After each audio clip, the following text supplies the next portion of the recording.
Welcome to World Class Bullshitters, the epitome of pop culture. I'm your host, Jeff Hicks, and with me tonight is the one, the only, DeAndre. Baby, boys and girls, children of all ages, as per the usual, stories of my infection have been greatly exaggerated. Yeah, you're just infected with the love of Terminator Dark Fate. No. Hey. Okay. And finally, American Ramrod Kendo Slice. It's 8:30. Have you been able to wipe your ass today? Yes, multiple times. I'm very, very thankful. Well, that's good. Yeah. You're one of the blessed. I am one of the blessed. We have 30 rolls left, so. Here you go. I didn't even have to hoard. We bought this shit, a month ago almost? 3 weeks ago. And we just got lucky. Y'all some irresponsible motherfuckers. We are. If they locked us in the apartment for 2 weeks, I think we could survive. So we're a little prepared. Now, folks, you're probably wondering where Nick is. Well, I'm sorry, guys. It got him. God damn it, Nick, you son of a bitch. Yeah, can we get an F in chat? An F, capital F for flu is in the Wu flu that took Nick. Yeah, it took him away. I don't know where he is and if he'll ever come back. But in the meantime, we miss you, buddy. Yeah. So tonight, folks, we have a ton of stuff to talk about. Rian Johnson's back in the news in regard to Star Wars, so that's going to be fun. Not. We also have the new Warriors. I did a video about it. It's doing incredibly well, but I want to hear Dion's take as well as Kendo's take on the dumbest superheroes out there.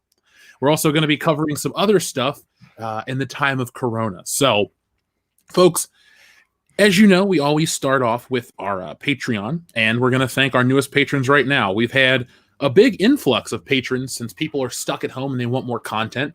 Kendo, what did we give the audience this week on Patreon?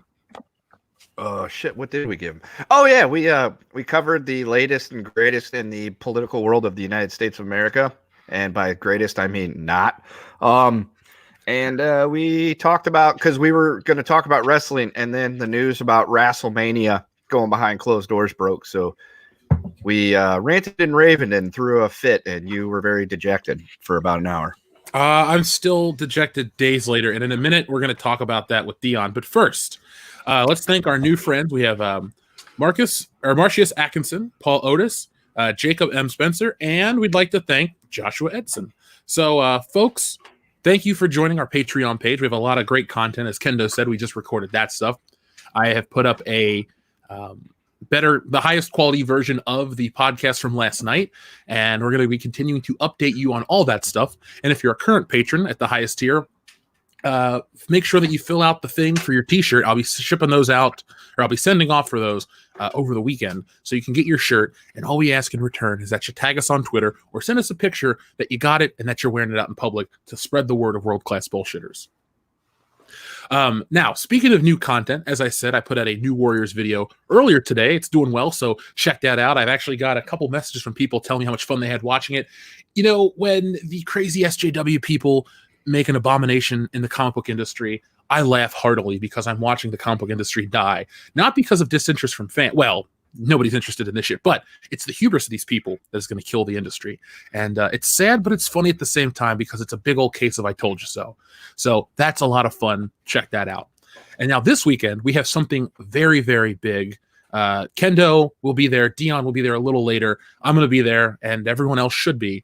We're finally doing our viewing party, our watch party of one of the greatest trilogies of all time. Yes. The Indiana Jones trilogy. That'll be a drunk commentary watch party this weekend. It'll go live roughly 3 p.m. Eastern Standard Time. So that's 2 for Kendo and noon for me out here in the corrupted Corona land known as California.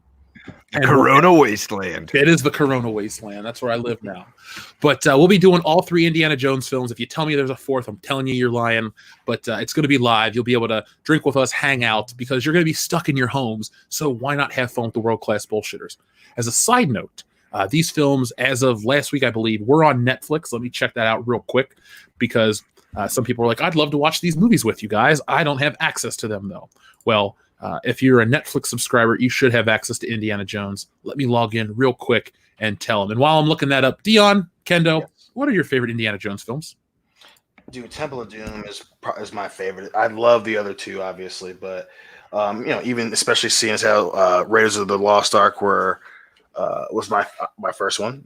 So many others, but I just love the setting of Temple of Doom. I loved how like not awkwardly real, but how like startlingly real it gets with hearts getting, or people thinking that their hearts are getting ripped out of their chests, and child slaves, and people getting sacrificed in fucking lit volcanoes, and fucking alligators ripping dudes to shreds, and just fucking an exhausted Indy running around beating the shit out of people. I fucking love Temple Doom. Don't get me wrong. The damsel in that one does get on my nerves, but when she's screaming because she doesn't want to get to the levers, and you just see fucking Indiana Jones' face poking through the hole. We are going to die. I laugh at that part every fucking time. I love it. Oh, I love that part. Yeah. Oh, so good. Kendo, what is your favorite Indiana Jones flick? As a kid, it was Temple of Doom because that was the first one I saw. As a young adult, it was Raiders of the Lost Ark. But as a full-on, full-blown AIDS adult, it is totally The Last Crusade, because that one has everything you would want from a movie. There's all three movies. It's hard to pick your favorite. It's like trying to pick your favorite kid. Obviously, it's the one that does the best, financially, and pays you and gives you money and takes care of you in your old age. Which I thought it was exactly the one that became the lead quarterback. Well, if he does, then he will be the one that financially takes care of you. Do you think Archie's favorite kid is Cooper or Eli? No, it's Peyton. He made the most money. So for me, The Last Crusade would fall into that category, because each one has their own unique awesomeness. And for me, the dynamic between Harrison Ford and Sean Connery just kind of gives that one a bit more out there. Even though they're only like 12 years apart? Correct. Fresh from quarantine, folks, it's the last standing someone. Oh my God! They let him out. Sorry, I had to. I had to go through I had to go through the quarantine spray down. Apparently, the machine was busted. I had to rewire it. It was running Windows 10, but now it's running Linux, so I'm better off now. It's okay. Nick, what is your Said favorite? no one but Late. What? He said he's running Linux, so everything's better. So I said no one but Lape. Yeah, well, but you got to be. That was for his ears only. I'm sure he loves that right now. That was for an audience of one. It was Mr. Frankie Sharp of Sharp Records. That's right. Nick, favorite Indiana Jones flick? Last Crusade. Excellent. First one I saw. I still love the other three, but that was my first one, and also and then I was like, oh look, it's James Bond. Like as a kid when I was watching it. So other two. Yeah, man. Thank you, Dion. Other two. I'm going to balance the scales and say Temple of Doom's my favorite. So this is a very non-Raiders of the Lost Ark podcast. So folks, we're going to, like I said, about 3 p.m. Eastern Standard Time, 2 Central, 12 Pacific. We're going to be doing the Indiana Jones watch party, drink along trilogy. We've done it with Star Wars. I guess next trilogy we owe him is Back to the Future. Wouldn't you guys say? Yeah. Okay. So that'll be this Saturday here on the channel. And as I said, folks, these are all available on Netflix. If you don't have a copy of Indiana Jones, brave the quarantine, get yourselves the box set, throw the fourth one out the window, and join us for some fun this Saturday afternoon. You won't regret it. I might even put on Jesse's not Indiana Jones hat and show off my coronavirus beard. So, hey man, there can only be one beard in this podcast. Okay, you calm yourself, all right? Hey, you can have the title of the greatest beard of this podcast. I just don't want to shave right now. I know. I understand that too. I haven't shaved in like a week and a half, and I look homeless. They said you're supposed to shave to fight the virus. Yep. Doesn't get caught in the hair. Well, initially I heard it was like, oh, because masks won't fit over it, and won't have a clean seal over your face if you have a beard on. And then later on I heard it's like, oh, the coronavirus will survive in your beard. I'm just like, if it's in my beard, I'm already fucked. So let's be honest. I think honestly, I'm pretty sure that they want you to shave the beards because that way, if you end up in the hospital with corona, they can differentiate between who gets the ventilators and who's homeless and gets pushed back outside. Oh, maybe I should shave. I mean, really, I think that's what they're really kind of go for. I mean, do you really? This guy's got corona. I mean, I guy's can homeless. Yeah, I mean, I can shave, but I'll look 12. They'll think you're a child, and it's not going to be a good look. Please, sir, I want some more. I need more. I want some more ventilator. I need more oxygen.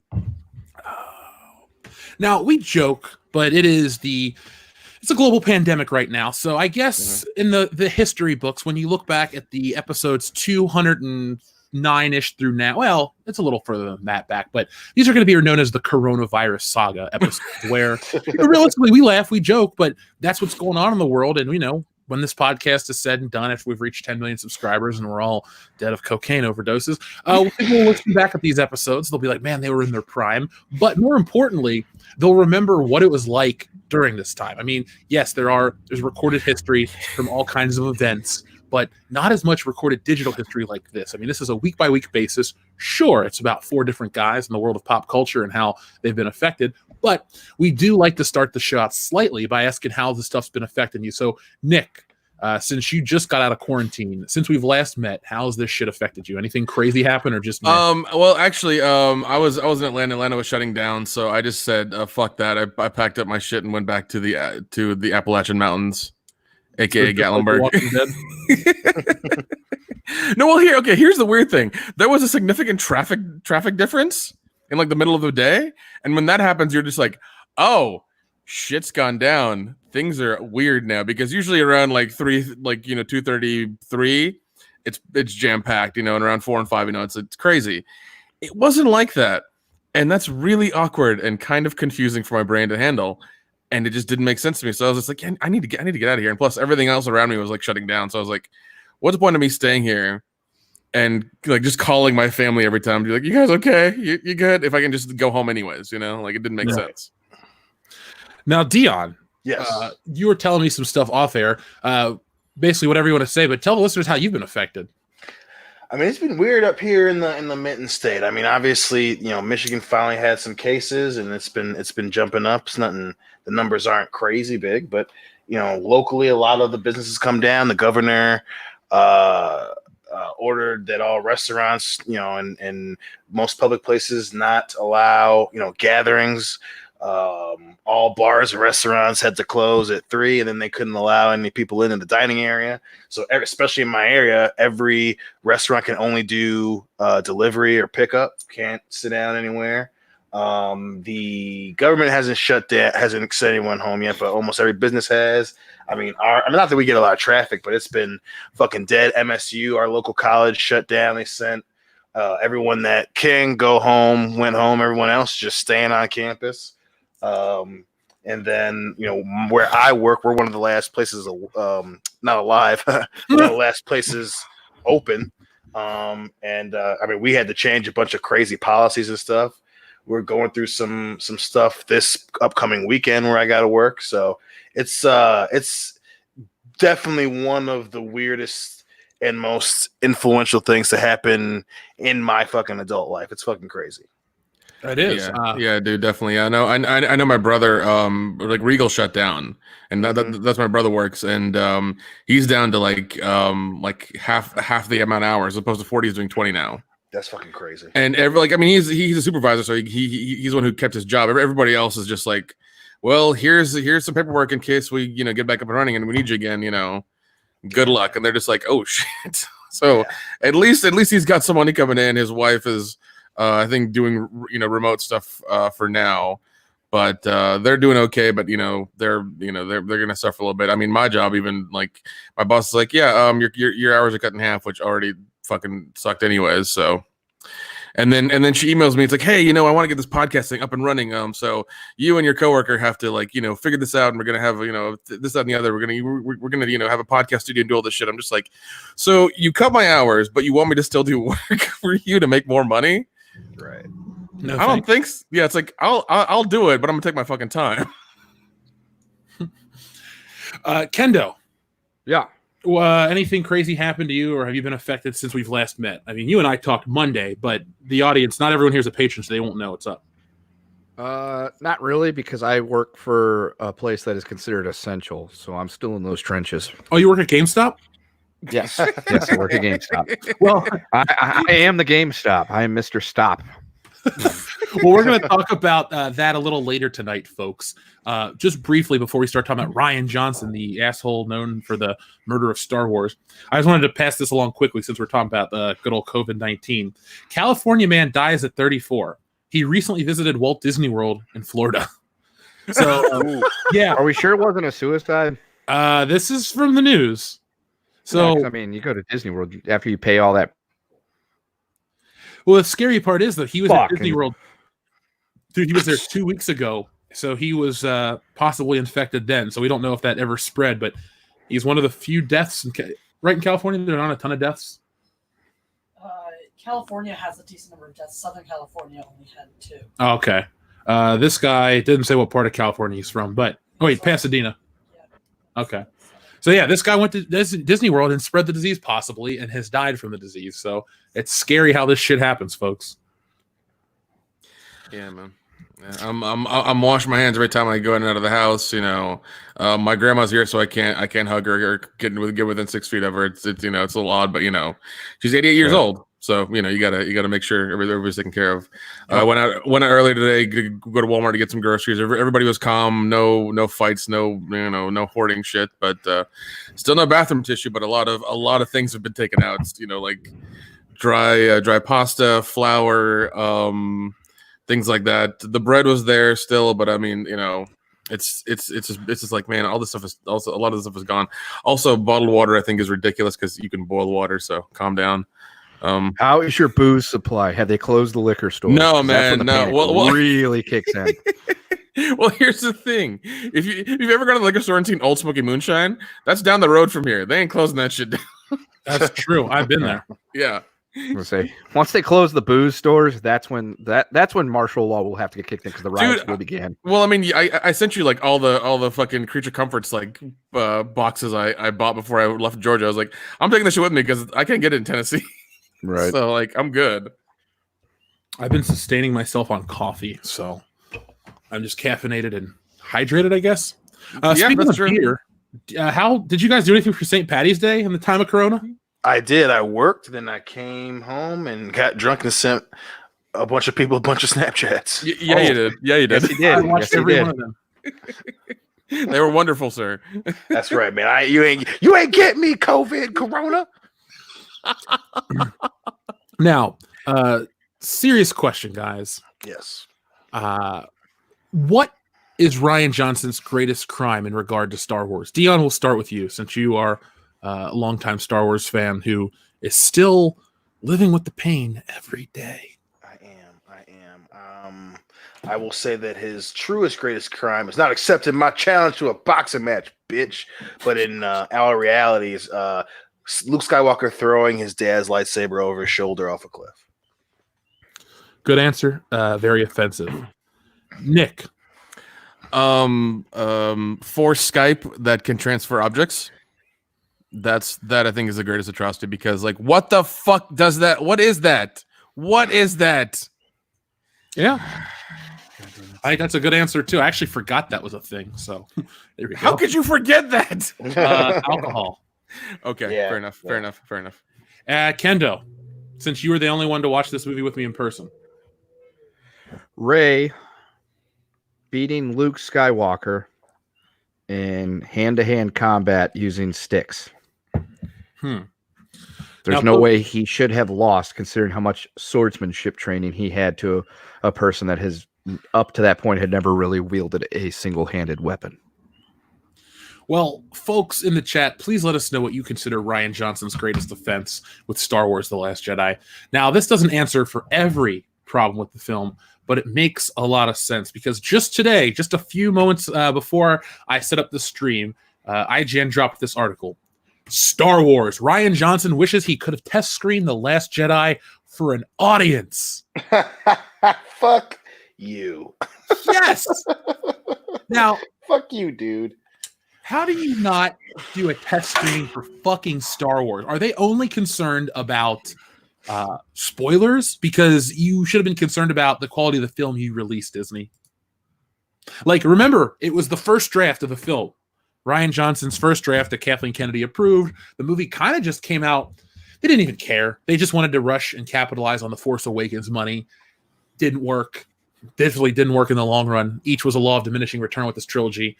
Unlike any Star Wars trilogy, because it usually goes first, makes the most, second, and then third rebounds from the second one. Not the case with the Disney saga. So let's see exactly what Rian Johnson said, or as we call him, Rian John Stain. Rian Johnson wanted to test Star Wars The Last Jedi while he was making the movie, but the secrecy surrounding the franchise made that impossible. Let's see. Rian Johnson spoke to Screen Rant while promoting the home video release of Knives Out, which is now blah, blah, blah. Anyway, he revealed that the test screening for Knives Out went better than he could have imagined, sparking a wish that he could have done the same for The Last Jedi. He said, the Knives Out test was like a party in the theater. It was really fun. It was the first time was like, wow, this actually plays. This is good, which is really nice and something on Star Wars. You can't test Star Wars movies for a lot of people for different reasons. I've always hated test screenings, but when we were making Star Wars, at a certain point in the process, you're like, God, I'd give my left arm to put this in front of 300 people in Burbank just to see how it plays. Ryan, if you'd like to give me your left arm, I'll gladly take it. I'm not too far from Burbank currently. That's his payment, his left arm. Yeah, sure. He offered to give it to me. Man. So, yes, it's very important to do test screenings. We're going to talk about some other films that actually had important test screenings and how they altered the outcome of the film, because some of the films you love and some films you don't even realize went to test screenings. They were changed and became iconic classics. So I'm not going to pick up some random movies and go, hey guys, look at this movie from 1986 where they test screened it and they changed this guy getting killed to this guy getting killed. No, we're talking big franchise films that altered the history of cinema, and they were changed through test screenings. So, well, since Kendo dropped, we'll ask you first, Dion.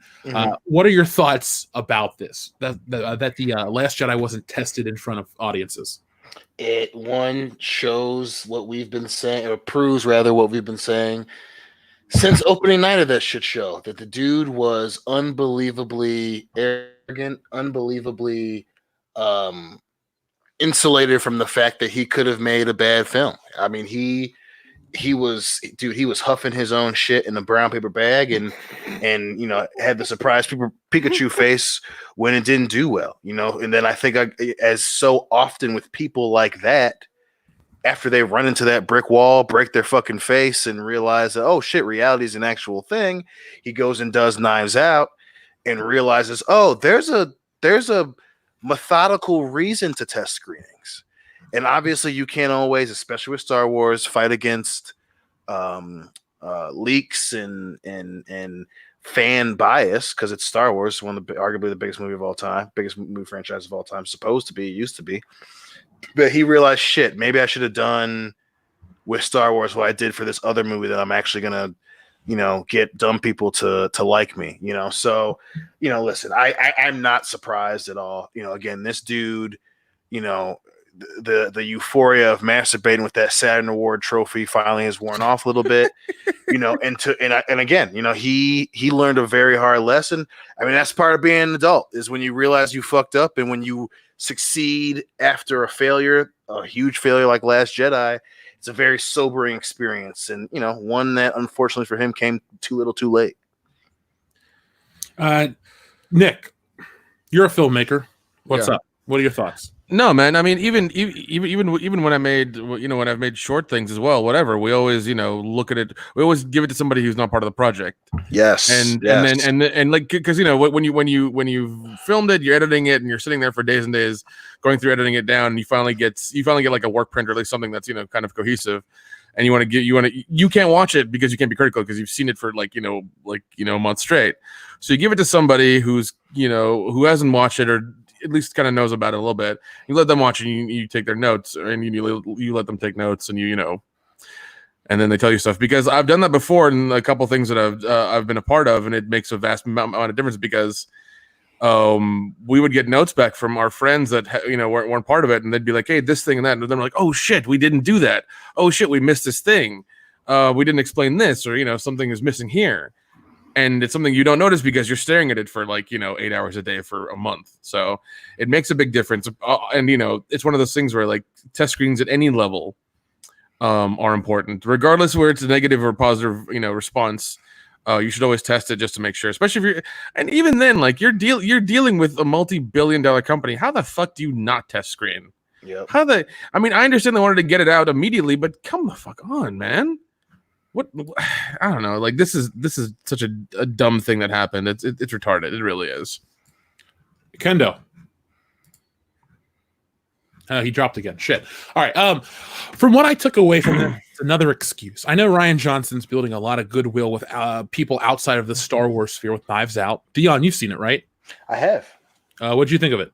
I actually liked it, but obviously there were so many. Again, that was my joke for the longest time on the show was you can always tell a Joss Whedon movie with all the Joss Whedonisms in it. Yeah. You can damn sure do the same thing with Ruin Johnstein, man. I mean, the plot point that the chick can't lie, she throws up every time she tries to lie, was, as much as I like the overall movie, that was the dumbest part of it, and that's a classic Ruin Johnstein thing. The idea that he was sitting in his bathroom, his wife sitting on the bed, snorting coke, and he's like, what would be a good character trait? Someone who literally couldn't lie. What would stop them from lying? Oh, I know. She throws up every time she goes to lie. Fucking fans will love that shit. That was dumb. But the rest of the movie, I really fucking Chris Evans is a fantastic asshole.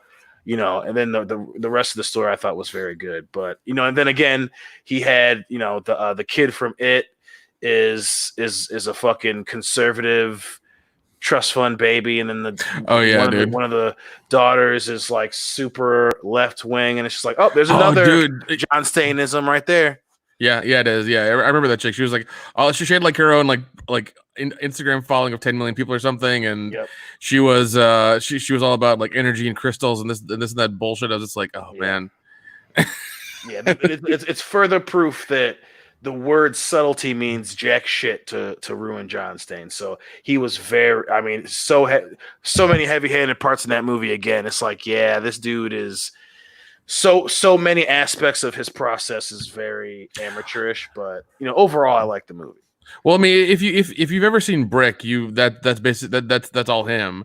If you've ever seen Brick, that's his style. That's how he does things. Yeah. Well, now to jump back to the test screening stuff, I'd also think that they went the opposite way. Like Lucasfilm knows, let's just say the fandom medicine journal, they know we all exist. I'm not saying they know every single person, they know every creator, but overall they know that there's this online movement against. And I think they probably went the opposite way, because I think publicly they said they test screened The Rise of Skywalker for people close to the community that made the film. But you have to think they took a much more metered approach in how to appeal to a wider audience. I think they let Rian Johnson get away with his auteur bullshit, and we got this.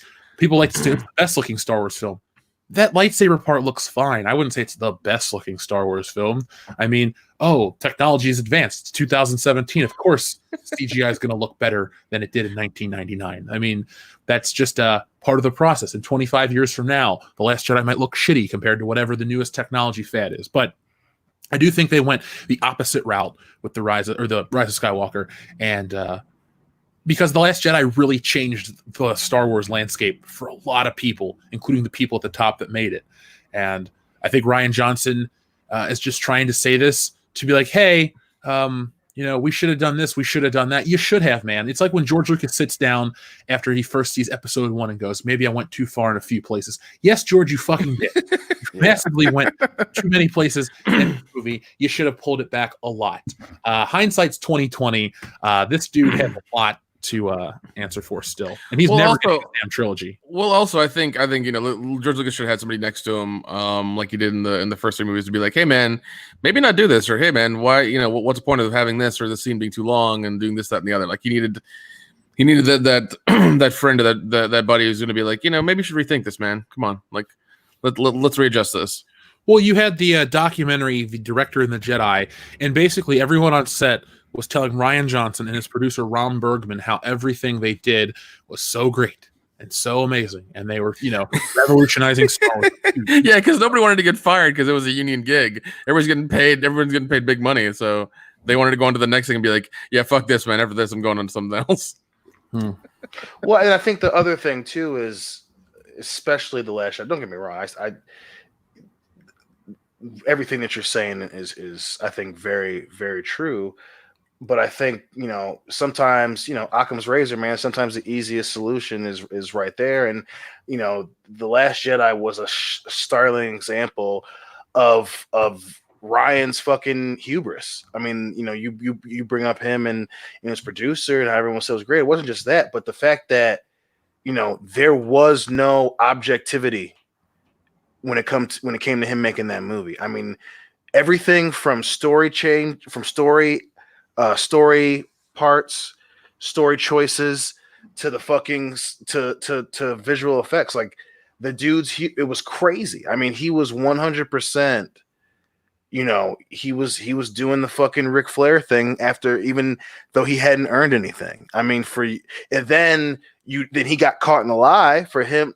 Before the movie came out, he said, "Hey, we love Star Wars." You know, he had that fucking interview with Forbes during the build to the fucking movie where he was saying, "I mean, we understand what the fans want. We know what the fans want." And then when he got called out, he's gonna say, "Oh, well, you just don't understand it, bitch. You literally said that you got Star Wars, that you wanted to make a great Star Wars, and then when the people that you supposedly claim to have made it for call you out for things that are very clearly were bad ideas, like random fucking tidbits on gambling and capitalism and fucking warlording, you go, oh well, you don't understand it." That's the mark of someone who is not objective, who's fucking blind. And the dude was blinded by hubris. It was, and Knives Out proves it. For you to wait until 3 years later and then go, oh, I should have test screened it. You claim to know Star Wars. You know that was one of the undoings of fucking episode 1. So in knowing that, you still made the choices you made for The Last Jedi. Come on, man. That's the mark of the egg-headed asshole who had to run into the brick wall. And sure enough, it just proves like this dude he's still in so many ways a fucking amateur. Definitely. Yeah. Kendo, do you have anything you'd like to say about the test screening stuff with Rian Johnson? Do you think it would have fixed the film or just an excuse? It's just an excuse, and if anything, it reinforces everything we've been saying about the guy as a filmmaker. That he's a clueless idiot. Now let's play the alternate reality game we like to play, or the hypotheticals as I call it. Let's say they did test screen and it got massive negative backlash. Do you think they would have done anything, or they would have said, "That's Star Wars. We can just coast on the IP"?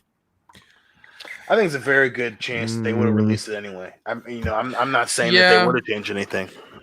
They may have tweaked a few things, like a handful of things here and there, but I doubt it would have been like massive tweaks or anything. We would have got essentially the same movie. I feel. I do think that they would have got rid of that scene where Finn and Tico go to soaring eagle planet. I think that would have definitely. I think that would have gotten removed. Nice reference. Thank you, man. You get it. You get it. I know Jeff got it. Yeah, I've been to that casino. Yeah. I remember these commercials. That's right. Even he in his rose-colored blind bullshit, I think even he would have been like, yeah, we got to take that out. Either we'll shorten the movie, we'll come up with some other bullshit. I think that would probably be the only major change. I see. We still would have gotten the stupid ass bombers. We still would have gotten the space neutering of Luke. They might not have had the scene of him throwing Anakin's lightsaber, but I think that was the political leanings of the movie. They were very much into building up Rey, building up Leia, building up the bitch from Jurassic Park. They were very much that they were hooked to the hip at that, but they probably would have changed the Casino Planet scene. Yeah, I wish they would have. Yeah, just cut that out because it's completely pointless to the movie. Right. It is. Outside of being entertained by Benicio del Toro, it's definitely probably the most pointless scene in any major tentpole film for sure. Jesus Christ. Because it's like that was the most amateur level bullshit just so you can make a statement with a black dude and an Asian chick. That's crazy. That's insane. Right. I mean, I don't know. That was it was. I think it's the whole scene. I mean, like just Canto Bite in general, and that whole thing about like animal cruelty and the military industrial complex. I'm just like, go fuck yourself. I don't need this in a Star Wars movie. God, it was also one of the most blatantly. As I say, it was also one of the most blatantly stupid, unaware scenes too, where they're just ripping on like old rich white dudes. It's like, motherfucker, your industry is filled with those. Right. You're working on becoming one of those. Stop biting the hand that feeds. It'd be like, if I sat here just like complaining about people that, you know, work blue collar jobs, like, hey, I put a bunch of fucking idiots, and they'd be like, hey, wait a second. And it's like it's like that Spider-Man scene where I'm pointing at myself. Hey.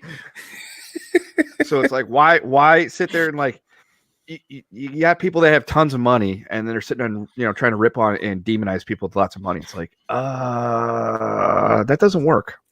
Well, yeah. And we gotta remember they don't actually think that. You know, Rian Johnson doesn't actually think that you know, I say it all the time. That's them trying to take advantage of a fad to get more people to spend more money on the movie. You know, Rian Johnson and Kathleen Kennedy, Disney as a whole does not give a shit about arms dealers and the effect it has on, you know, kids and space horses. They don't give a shit about that. Nor do fans. I mean, you know, obviously, you know, everyone can agree that that shit is bad, you know, but, you know, we're coming to this movie to see a Star Wars movie. We're not coming to be preached to, you know, but again, they think that the fans are dumb and are going to be grasping at straws, grasping at that concept because they're deaf and like, oh, they did something important. I like that. Buy me 5 more tickets, sir. You know, like, no, you're here. Yeah. Lou Ferrigno. Hey, folks, we got a special guest tonight on the panel. Lou Ferrigno. God bless you, brother. But you know, he thinks that he thought that they were dumb. You know, that if anything, it's a reminder of so many people in Hollywood think you're dumb. They think you're too stupid to understand nuance and subtlety, and they think you're too stupid that you will just give them money because you said something important. And you know, John Stain's no different than the rest of those motherfuckers. No, man. Even Natalie Portman with her, you know, her shawl with the names of women directors who weren't part of the Oscars, and then she herself doesn't fucking hire any. And then again, she was in fucking a movie. Nick didn't get Go ahead. Nick didn't get nominated for any Oscars, and he's made movies that I've enjoyed. Yeah. And Natalie Portman starred in Annihilation, where her character was a fucking Asian woman. And last time I checked, Natalie Portman ain't fucking Asian. No, God. she is not. She is very opposite of Asian, which is anything else. She's very, very white. She's white. Full suit. By the way, quick shout out to our friend Jonathan Hurst. Jesse, that's the guy that super chatted you to kiss me. Oh, yeah. Yeah. Thanks, Jonathan. We live together. Oh, What have you done to me? what have you done for me lately? Eddie. Eddie! I need. And also here's something really telling of Natalie Portman. She went to fucking Harvard. Okay. Yeah. So therein lies your problem. She went to Harvard from 99 to 03. So She also drank every day and snorted all the yay. Yeah. She's got a dope ass posse. You got a bunch of dudes. Yeah. Just right down on your face and take a shit. That's right. Portman, motherfucker. She'll drink till she's sick. Yeah. I heard all about it. It was in her autobiography. Yeah. Yeah. I need to read that autobiography. That sounds interesting. I think it was co-written with Andy Samberg, if I remember correctly. I believe so. I was a teenage hitman. That was it. Yeah. I heard the audio version of it. I that's the one I heard. Oh, Yeah. I gotta check that out. It's read by her. She's so angry.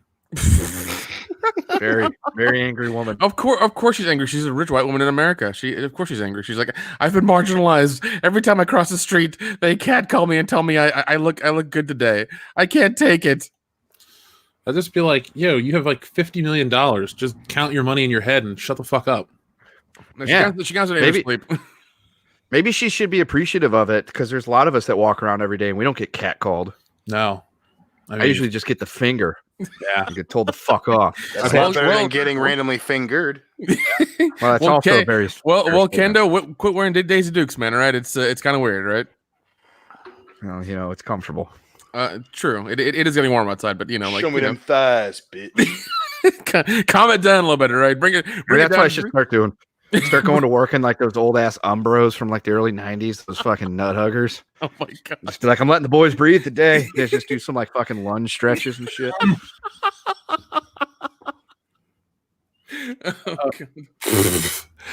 So we're going to talk about more of Rian Johnson's bullshit in just a moment, but we had a couple super chats we'd like to read. So, folks, thank you for these. So, first off, thank you to the Fixer. He says, rooting for JJ and Ryan is kind of like rooting for Trotsky and Stalin. You're not sure who you want to win, but you know for sure you both want them to lose. I mean, they very much did. I mean, their dick measuring contest was very weird to watch, but both come to find out they're both only 4 inches. The biggest loser was their wives. Oh, ooh, that was an F in the chat right there, boys. No. Winging Cod says, finally, I get the last laugh. All these rectum bites that mocked me for being a prepper blow me. Dion, when the gas runs out, I got a horse for you. That's the Walking Dead shit right there. Okay. Yeah, there's a difference between prepping and buying fucking 58,000 rolls of toilet paper at the Costco. Yeah. No. Okay. If you're prepping, quote unquote, was buying all the toilet paper like last week, that's not fucking prepping. That's being an asshole. Okay. Yep. Yeah. That's essentially looting, but that's basically looting. It's basically looting. So, yeah. If you're one of those people, go fuck yourselves. You know. And, Yes. and if I know anybody who's doing that near me, I'm gonna go to your house and pee all over your fucking toilet paper. Okay, it's gonna happen. I have a feeling. You heard it here first. Did you see the Costco is refusing refunds on all that shit? Yes. Yeah, man. As good. they should. That's a good little fuck you to them. Yeah. Yeah, don't profit on people's misfortune.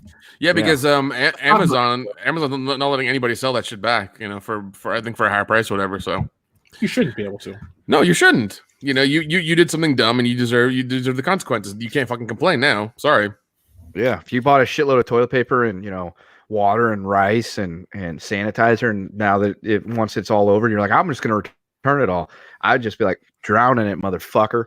You wanted to see how long that shit was gonna last you, you're gonna find out. Yeah. Here's what you do. Here's what you do. You put you rub some of that sanitizer in some toilet paper, and then stick it to yourself and then throw it. Then drink the sanitizer and light yourself on fire. Okay, go fuck yourselves. Well, I heard if you drink the sanitizer, it goes through your pores and it helps keep the coronavirus away even better. Yeah, I heard that too. The CDC said that. I think they released a paper yesterday. Yeah, it's like if you take it internally, it helps get to like all your body parts better. Oh yeah. Especially if you take it through your nose, like if you snort it and it gets into your lungs because the coronavirus gets into your lungs, it cleans it out immediately. Yep. Yep. Yeah, just all of it. Ian Cott also says, I read that "Good, too. I get paid. You're gonna die. Drink." So, this is the man that ruined our Captain Marvel, who wrecked the buffet at the Harrow Club. Actually, no, he just made us watch Mother. So, it's gonna be a sloppy Saturday, boys. Yeah, it is. Oh shit! Mhm. Rock the buffet at the Herald Club. I'm gonna. I have a lot of Guinness left over from St. Patty's Day, but if we're gonna be drinking like that, I'm gonna need a different beer because I will puke if I drink straight Guinness for hours. Yeah, It's so heavy though, man. It's so heavy. Get the Keystone Lights, baby.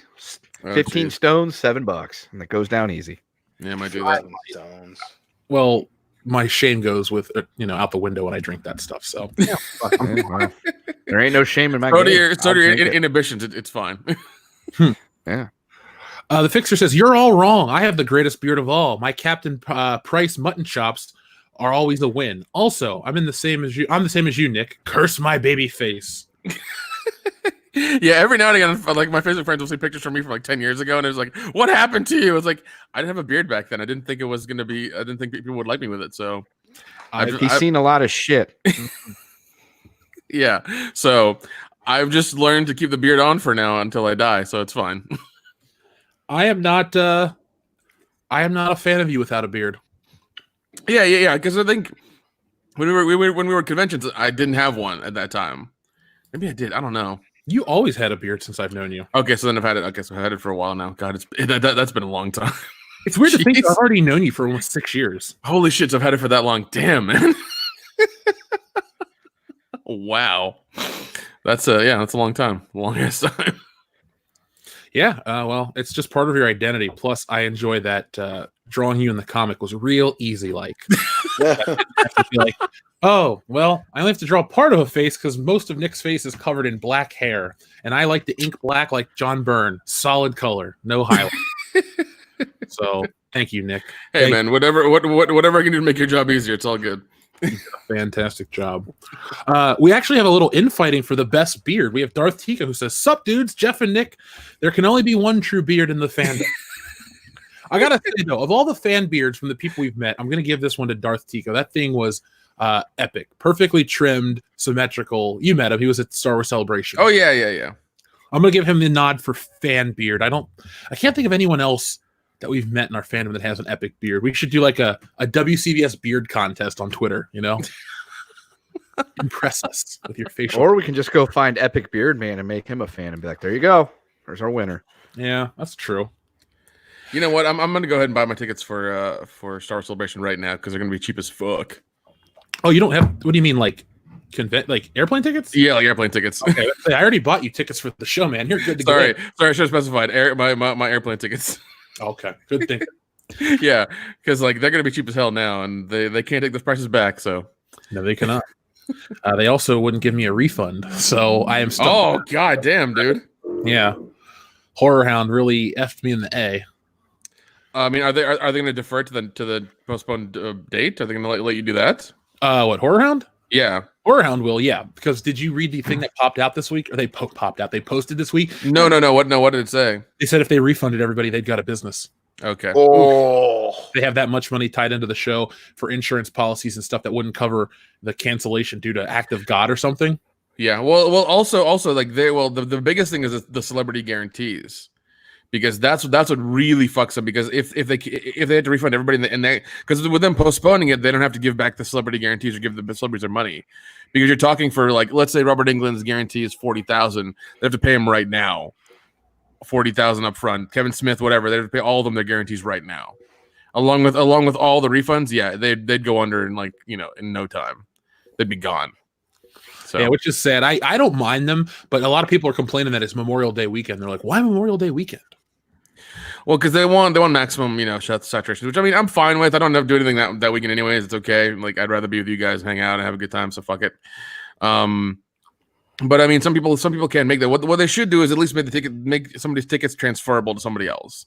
So if somebody can't make it, they should be able to sell it and give it to somebody else who wants to go. Yeah. I just hope we're all there because it's going to be a fun trip. Yeah, man. I'm right now. I'm going to say I'm 100% there, but I can't say for what's happening in the future. So, yeah, We might be I'll dead. do all that I can. Yeah, I might be quarantined or whatever. I don't know. We'll see. Hey, Dion, tonight on After Hours, I want to ask you your thoughts on WrestleMania. God. Do we have enough time? Well, we always have enough time for that.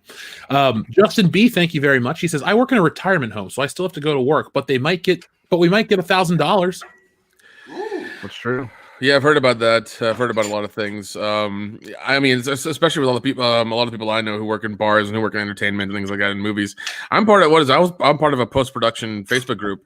All of them got shit canned for 2 weeks. God damn. Yeah, like no editing done for 2 weeks. Well, I wish everyone the best. I mean, Jesse and a lot of our friends are really impacted by this hard because she's got friends that work in food. A lot of Jesse's lessons and stuff are impacted. So this is just like everybody at once. So I hope this thing gets handed out to everybody. Yeah, and well, also this is a weird thing that I noticed because I went to a Micro Center I think a couple days ago in Georgia. All the webcams are sold out of that place. I remember that message you sent me. Are they all like subscribing to Pornhub Italy because it's free? Get a VPN, man. Your server's Yeah, from Italy, get a baby. VPN. I think everybody in Georgia is getting a fucking OnlyFans. That's what's happening right now. They're all doing 50% off on their OnlyFans like for this week and next week. So that's what's happening. But it was the weirdest thing because like I went in there to get some stuff so I could fix things in Tennessee. And I just went by that.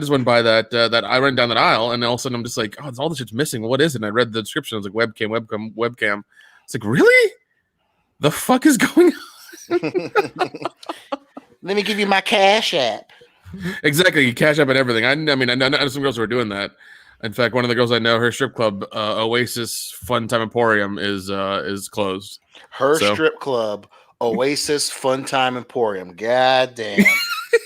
I bet you her Cash App is Puffy Titties 2008. Are we sure that's what it is? Puffy. Kendo, if you wanted that bad, I'll give it to you, man. It's all good. You'll get a lot of good content there, buddy. I am not adverse to looking at naked pictures of women strippers. I don't think anyone in this chat is. Oh god, yeah. I'm sure every female on Instagram has an OnlyFans right now and is trying to fucking tout that shit. Dude, you know they are. You fucking Patreon is like foaming at the mouth right now because they're just like Patreon's giving away free money. Really? What are they doing? They're giving us grants if you request it. You can either donate or request a grant. Damn, dude. All right, fuck. Yeah. So all Give those women, Max a grant. yeah, but I was about to say all those women are getting Thank you, grants for Batman their reference. for their Patreon content. Now, I'm going to read the super chat, and then we're going to talk about Rian Johnson's bullshit excuse. All right. So, it's from Macho Man. Should I try to read it in a Macho Man voice? Yes. Yeah. Let's see. Ooh, yeah. I will commit to rationing food and water. I will also start taking shorter showers and cut back on utility bills. But I will never limit the amount of shit. I will never limit the amount of shit because of my bum. Hashtag, where's my TP gone? Ooh, yeah. Hulk Hogan, I hate you. Oh, yeah, that was. Oh my Oh god. yeah, that cream rises to the top, and that promo said it all. You want to come at me? I'll take you down a peg or two. Oh, Dude, Macho Man, that beard was epic too. Because it was Oh man. that entire person was epic. That's true. And then when he was Yeah, he coloring was. that shit in WCW. How much cocaine do you think fell in the upper mustache Lots. part of Macho Man? Lots. We're just gonna So say much. lots. Dude, Enough that for was his- him to that fuck was his his- boss's daughter. That wasn't Yes. a mustache. That was a cocaine catcher. Let's be honest. Oh, okay. Yeah. The You answer save some is for yes. later, all right? I'll tell you a story about Stevie Nicks on After Hours because I don't want to talk about it on YouTube. But it Oh, I involved, know exactly what you're talking Yep, about, you dude. know that story. Yeah, buddy. Remind me. Let's see. Where are we at? So, yes. So now Rian Johnson talked about, we needed a test screening. It would have been fun. Well, and a lot of people say, well, maybe it didn't need a test screening, blah, blah, blah. But there are a handful of movies that got better after test screenings. And I think it'd be fun to look at a couple because maybe The Last Jedi could have been saved. So this comes from Looper. Movies that were majorly changed after test screening. So I'm just going to show you a couple ones. So like Little Shop of Horrors was changed after its test screening. Let's see. It says, for every musical number, there was a wait, I'm not going to read that one. We'll talk about like the best one. Where's it at? Rambo, right here. Okay. Okay, all right, there we go. Yep. So we all love Rambo, correct? Yeah. First Blood's a great movie. Very sad It is. movie. It's makes you take some of the plight of the veterans seriously. So it might be hard to believe now, but First Blood was originally supposed to be a one and done affair because John Rambo was originally supposed to die. Yep. Yeah, Sylvester Stallone, tortured Vietnam veteran, who became synonymous with action movie juggernauts in the 1980s, was originally supposed to die at the end of the first and only movie. That's what happened in David Morrell's novel, which the film was based, and that's what happened in the first version of Ted Kotcheff's film, as he saw a suicide mission that would end with Rambo killing himself. From the moment he joined the production, Stallone felt the suicide ending for Rambo was too excessive and pitched an alternate ending that Kotcheff ultimately shot at the same day as his original ending. By the time the film ended up with Orion Pictures, the distributor had the idea to run a test screening with Kotcheff's original ending, just to see what would happen. The test audience were all unanimous. They all said in different words, "This is the best action film I've ever seen, but the ending is horrible." In the face of this universal disapproval, they agreed to change the ending. So, like it says, action movie juggernaut Rambo. I mean, they even reference Rambo in Beverly Hills Cop 2 when they pull out the bazooka. Fuck Rambo. Yep. Rambo is the action star of the 80s. Oh yeah, And man. if it wasn't for that test screening, we would have never had another film because Rambo dies in the book. He died in the original cut of this film, and thankfully the test screening really saved it. So, do you think a test screening would have saved Luke Skywalker's life? I do. It's very tough knowing how, again, I think the dynamic is different, seeing as how Disney and Ruin and Kathleen Kennedy and so many people wanted it to be a bolstering of the female character. And they love the idea that she's telling Luke he's wrong about something. And I don't think that they would have given that up. I think that they would have test screened it. And based on how he reacted after the movie was released, I think the fans would have hated it. And he would have said, "Oh, no, you're wrong." And he would have just gotten rid of Cannabite and kept that in. They were again tied to the hip at that shit. They were poking holes in their own boat and they didn't give a shit that they were about to start drowning. So I think that would have stayed the same. Yeah, it would have been. I think it would have been less. It would have been less like fandom splitting kind of movie. It would have been like, it's not that good. It's okay, kind of thing. It wouldn't have been this thing that is just like pretty fucking hated, and there's so many plot holes in it from the beginning to end. You're just like, what's going on? I watched the Ivan Ortega cut, and it's slightly better, but it's still dog shit. I mean, he improved on a lot of things. He did a lot of good cuts. He should have cut a little bit more in some places than others, but that's just my opinion. But it does make it a little bit more coherent, a little bit easier to watch for sure. Kendo, any thoughts? I knew the story about the test screening on Rambo because I love Rambo. It's one of my favorite movies, and I'd read that before, and I was like, "Huh." Well, I'm glad they changed it. Not only because it made the movie better, but then it gave us glorious other Rambos to come after it. Which take it or leave it. Last Jedi still is dog shit. By the way, folks, we finally crossed the 1,000 mark. So if you're enjoying the stream, give us a thumbs up. And afterwards tonight, share it all over social media to let people know what they missed out on live. Tomorrow night, since we got the big audience here, we'll have our Fandom Menace tonight at 10 p.m. Eastern Standard Time, which is a replacement for the Tonight Show and all these other shows that are on hiatus. And then you can follow me over to Mindless Entertainment afterwards. We always do This Week Tonight with Jesse Milestone, where we check up on my coronavirus beard.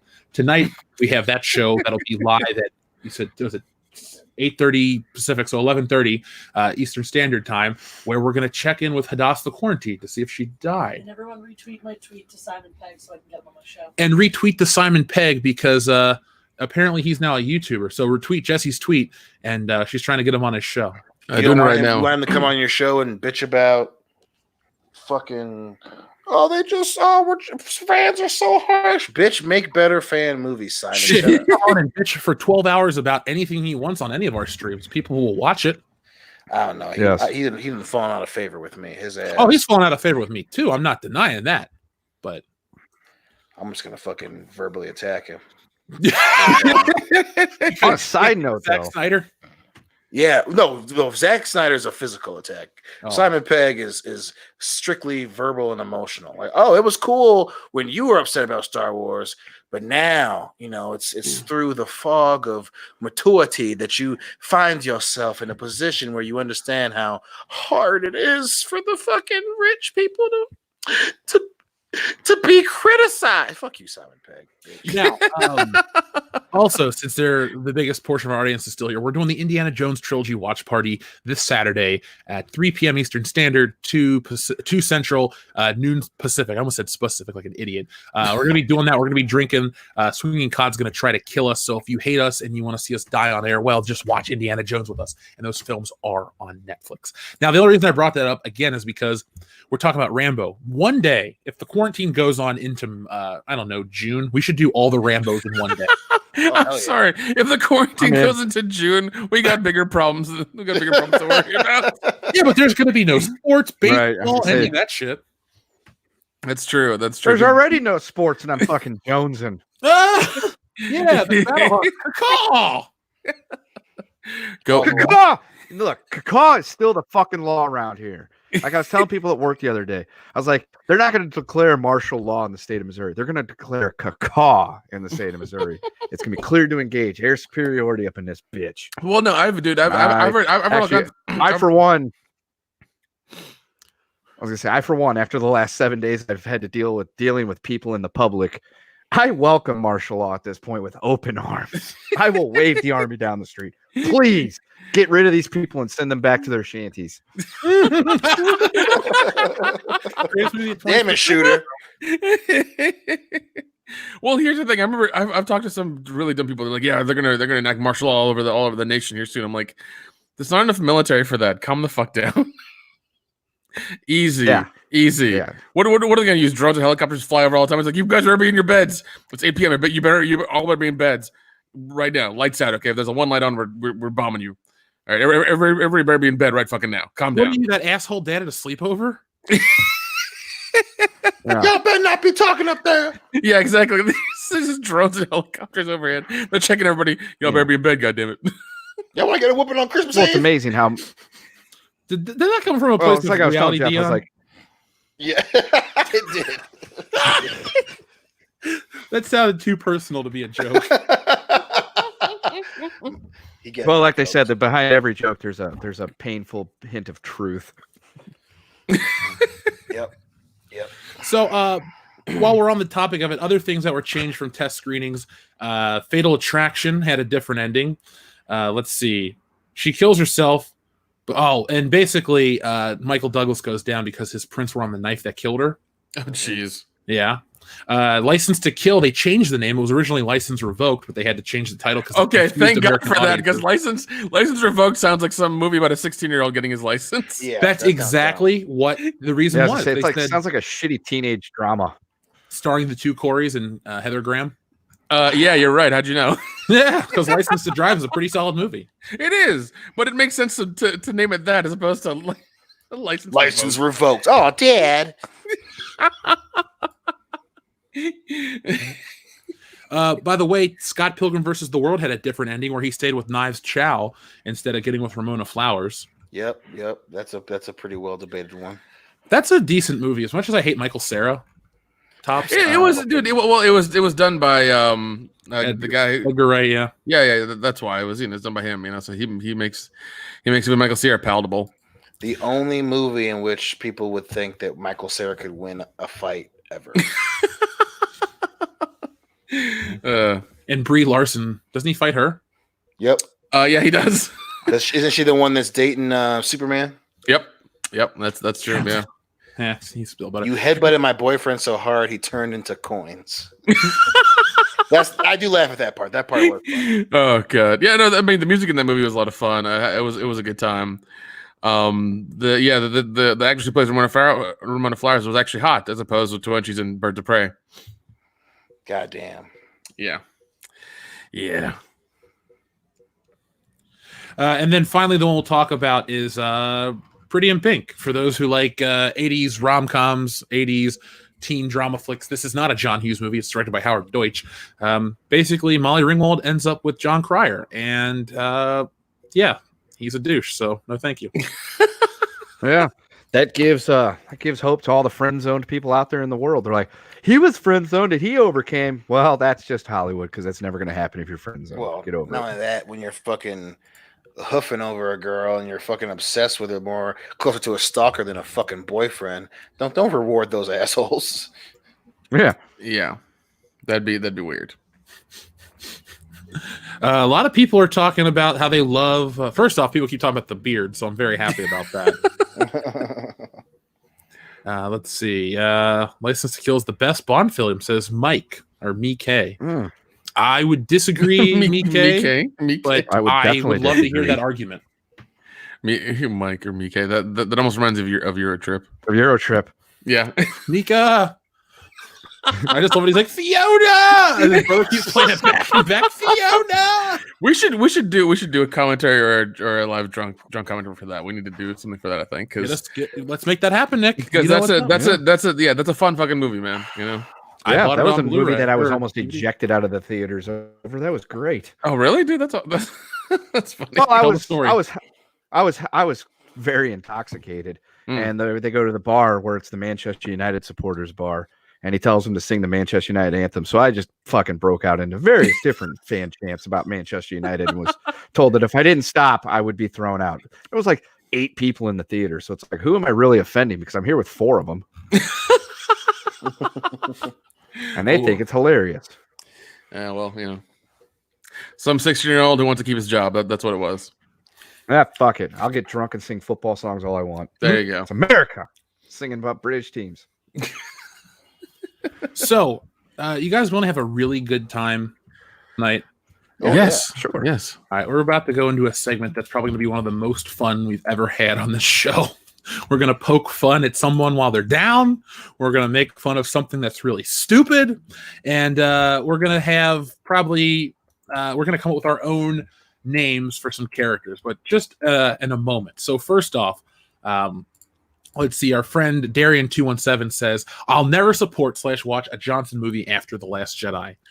I haven't watched Knives Out. There's a reason. So really don't blame you. I really don't. No, 100% don't blame you. I really don't. Yeah.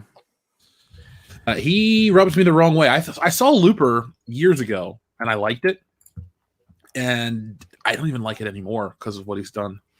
Yeah, when you piss on a whole franchise and its fans, you lose a lot of integrity real quick. Yeah, when you piss on Star Wars fans. All right, this chick is toast. That's what we said. We'll show this prehistoric bitch how we do things downtown. God damn it. That's great. We could do Ghostbusters 1 and 2 in an afternoon as well. Oh yeah, we Sure could. could. Oh yeah, we could. Dr. Coffin Nails, who definitely feels the loss of Horror Hound the hardest because he was going to come out to hang out with us. No, man, says, he always comes out. He's a good dude. I like him. I like him a lot too. He says, The Last Jedi was one giant middle finger to Star Wars fans. Now Ruin Johnstein wants to claim he was actually trying to make a good Star Wars movie. Fuck him. Lies. Yep. Agreed. It is lies. He's been caught. The thing is, if because I'm going to do a video on this, he wants to act like he really cares about Star Wars fans and all this other stuff. Dude, you spent so much time calling us man babies and trolls and assholes on the internet. Your excuses mean nothing, and you'll never get a trilogy. And if they do, for some reason, if Hollywood is so devoid of ideas and there's only one thing they can make, and it's the Rian Johnson trilogy, I say, everyone, let's start a Kickstarter and make any other movie to go up against that. It could be ass, like from Idiocracy. It'll sweep the Oscars. Yeah. Well, no, I watched your video early today about the Marvel comics. I was just like, you're fucking kidding me, right? There's no way this is a real thing. Well, that's our next topic, dude. Okay. sorry to jump the gun. You were presenting it, my bad. It's not a problem at all. Believe me, these folks are here for fun in the time of Corona. So Yeah. Yes. Professor McCoy's Pop Culture Review says, I have not been able to catch your streams later, so forgive me. How was Secondhand Lions, Jeff? And the blind led the blind. I need, dude, did I tell you I was going to go home to get it when we had Horror Hound? But Horror Hound is canceled, and I'm stuck. Well, not stuck, but I'm in California now, so I won't be going back to Cincinnati until probably May when they reschedule Horror Hound because of all the travel and all the issues and, the recommendations of staying at home. Plus, I got a digital copy. Oh, you do? Yeah. I was going to offer to watch it with you. Oh, well, maybe drop. I bought one. This guy, Professor McCoy's Pop Culture Review, sent me like $14 to buy it. So I bought a copy of it, and it's just sitting at home. So maybe technically, since I've watched a digital copy, but I paid my money for it, it counts the same, right? Yes, it does. Just Dropbox it to me, bro. All right. Do you want to do something for Patreon, maybe? And still, we'll send it to Professor McCoy's Pop Culture Reviews, too. Yeah, sure. Why not? Beth the Goose says, unpopular opinion. I liked the Space Horses and Rise of Skywalker. It is a very unpopular opinion. You're right about that. But it's also they weren't even true horses. But you know what? You know what? It's it's also an opinion, so you're allowed that. It's true. Everybody gets one. That's fine. Darksaber Force says, bullcrap from Ewan and Natalie really makes me miss Hayden Christensen. He never talked crap to the fans when he had every Even reason. after all the shit we gave him. Yeah. The dude has the patience of a saint. No, well, not man. only that, but he bought a fucking farm in like Montana or some shit and went and lived there. He probably was like, you know what? That's fine. Y'all don't like it. I own a fucking farm in Montana. You can't find me, bitch. And he's married to the chick from the OC, right? Yes. What's her name? California. Oh, God. Here we come. They did fucking Jumper together. Talk about a great fucking movie. Well, that was supposed to be like the first part of like a trilogy, and it was, if they had continued, it would have been, I think it would have been fun, but they just never went anywhere with it. I was like, oh, so well, I liked that movie actually. It was pretty fun. It was underperformed, but I think you can't put fucking Samuel L. Jackson in the goddamn blonde hair piece. You can't. Ooh, he looked like old Cisco. Okay, Come on now. Cisco. He looked terrible. He looked like he was going to sing the thong song in 2033 or something. Like it was weird. It was really weird. That song's not good in any year. They redid it in 2015. Oh God. I enjoy the thong song. I actually talk about it on today's video. I'm happy because for I've you. heard they play that and Summertime whenever summer begins now on the radio, and I'm just like, I understand Summertime because that's a fucking classic. You can never get rid of that, 100%. But why are you adding a thong song to it? That's weird. They hope women wear thongs in the summer, but sometimes they wear them any time of the year. Thankfully. Yeah. Oh, by the way, man, I just remember being 10 years old and singing the thong song and not being fully aware of what that song really meant until I was an adult. And I was like, why the fuck did my parents not say, yo, dude, cool it with the thong song? Fucking 10-year-old because you had really cool parents. That's why. That must have been it. That must have been. Let me see that dog, boy. You ain't even hit. Calm down. By the way, Hayden Christensen was married to Rachel Bilson. Oh, okay. Rachel Bilson. That's her name. Yep. Yeah, and they divorced in 2017. So damn. Oh, poor guy. I mean, he's still got that farm, so he's all right. Hopefully, she didn't take half his shit. Yeah, I'm gonna take half the farm. I want the corn. I want half. Give me half. Mm. What have you done for me, Eddie? That's why you don't teach the bush bitch to speak English and let her hang out with other women. Oh man. So, our friend Logan Michael, anti-Funko Pops, must really hate you, Dion, because he sends in a super chat that just says horse. No, god damn it. Come on, dude. What are you doing to me? What are you doing to me? Dark Saber Force says bull crap from you and Natalie. Oh, we already read that one. I jumped Logan Michael. Sorry, Logan Michael. There we go. I read horse for you, buddy. Jacob Kaiju says, oh God, could you imagine Rian Johnson doing a remake of Rambo? No, I don't want that. Don't put that out in the universe like that. That is a terrible universe to live in. Yeah, Stop don't put it. it out. It'd be Jane Rambo. Oh, yeah. Fuck, you're right. It's Rambo. And it was after the prom wars. Oh, jeez. No. Lindsay Lohan. Stop giving him ideas. And then she's John Rambo's other niece, the one who didn't get kidnapped in Mexico and turned into a sex slave. Oh God! And he trained R.I.P. her. And then she gives him. She finds his knife, his famous knife, and then he throws it over his shoulder. Like it's not me anymore. I'm not gonna go do that. There's ways behind me. That's a wonderful impression. Holy shit! I think you just need to leave now. Wrong move. Oh, that's cool. Darian 217. Thank you very much, Jeff. Cool to hear you were at WrestleMania in New Jersey last year. Same here. Secondly, you getting a refund from Vince? Darian, I wish we would have known either. I don't know if you found the channel back then or not, but it would have been cool because Dion was there. We could have all met up in front of the arena and shot the shit for a while. Yeah, it would have been fun. I definitely love doing meetups. It would have been fun to do one at WrestleMania. Go have some beers, watch WrestleMania, go home because we had to all leave the next day. I'm getting a refund from Ticketmaster. That's where I bought my WrestleMania tickets from. So I'm waiting the refund, and then I'm going to pass it all back to the guys, and everything will be good. Everything else got refunded. Airbnb had a new policy instated that they have to refund everybody. No charges or fees will be accrued by us. So they took care of that. Plus the hosts that we had, Erica and Amber, were super cool, and they weren't going to make us, they weren't going to cause any stink. That lady actually in Florida, Dion, sent me a list of grocery stores and was getting us set up with all kinds of extra stuff. God damn it. What? Oh, man, that was pretty awesome. Fuck. Yeah, what a sweet lady. But, this is what happened. Steele Johnson, best porn name in the business, says, hi, fellas. Thanks for all your work, guys. Well, you're very welcome, and thank you for joining us all the time, Steele Johnson. Yeah, man, we do what we do because we want you guys to be entertained, especially during these rough times. Stone Cold Jeremy says, day 8 of no sports. Watch some birds fighting over worms. Cardinals were beating the Blue Jays 3-1. By the way, I saw that meme, so I know that one. It's a great meme. I love it. Yes. I love it. I love the one about it's got the score accurate. The one about your wife. Day 3 of no sports. Found out the lady in my house was my wife. Nice lady. Oh yeah. I'm actually watching World Series of Poker in the background. That's how deprived I am of sports. Oh fuck! Jennifer Terry. Holy shit! Wait, are they using gloves and masks?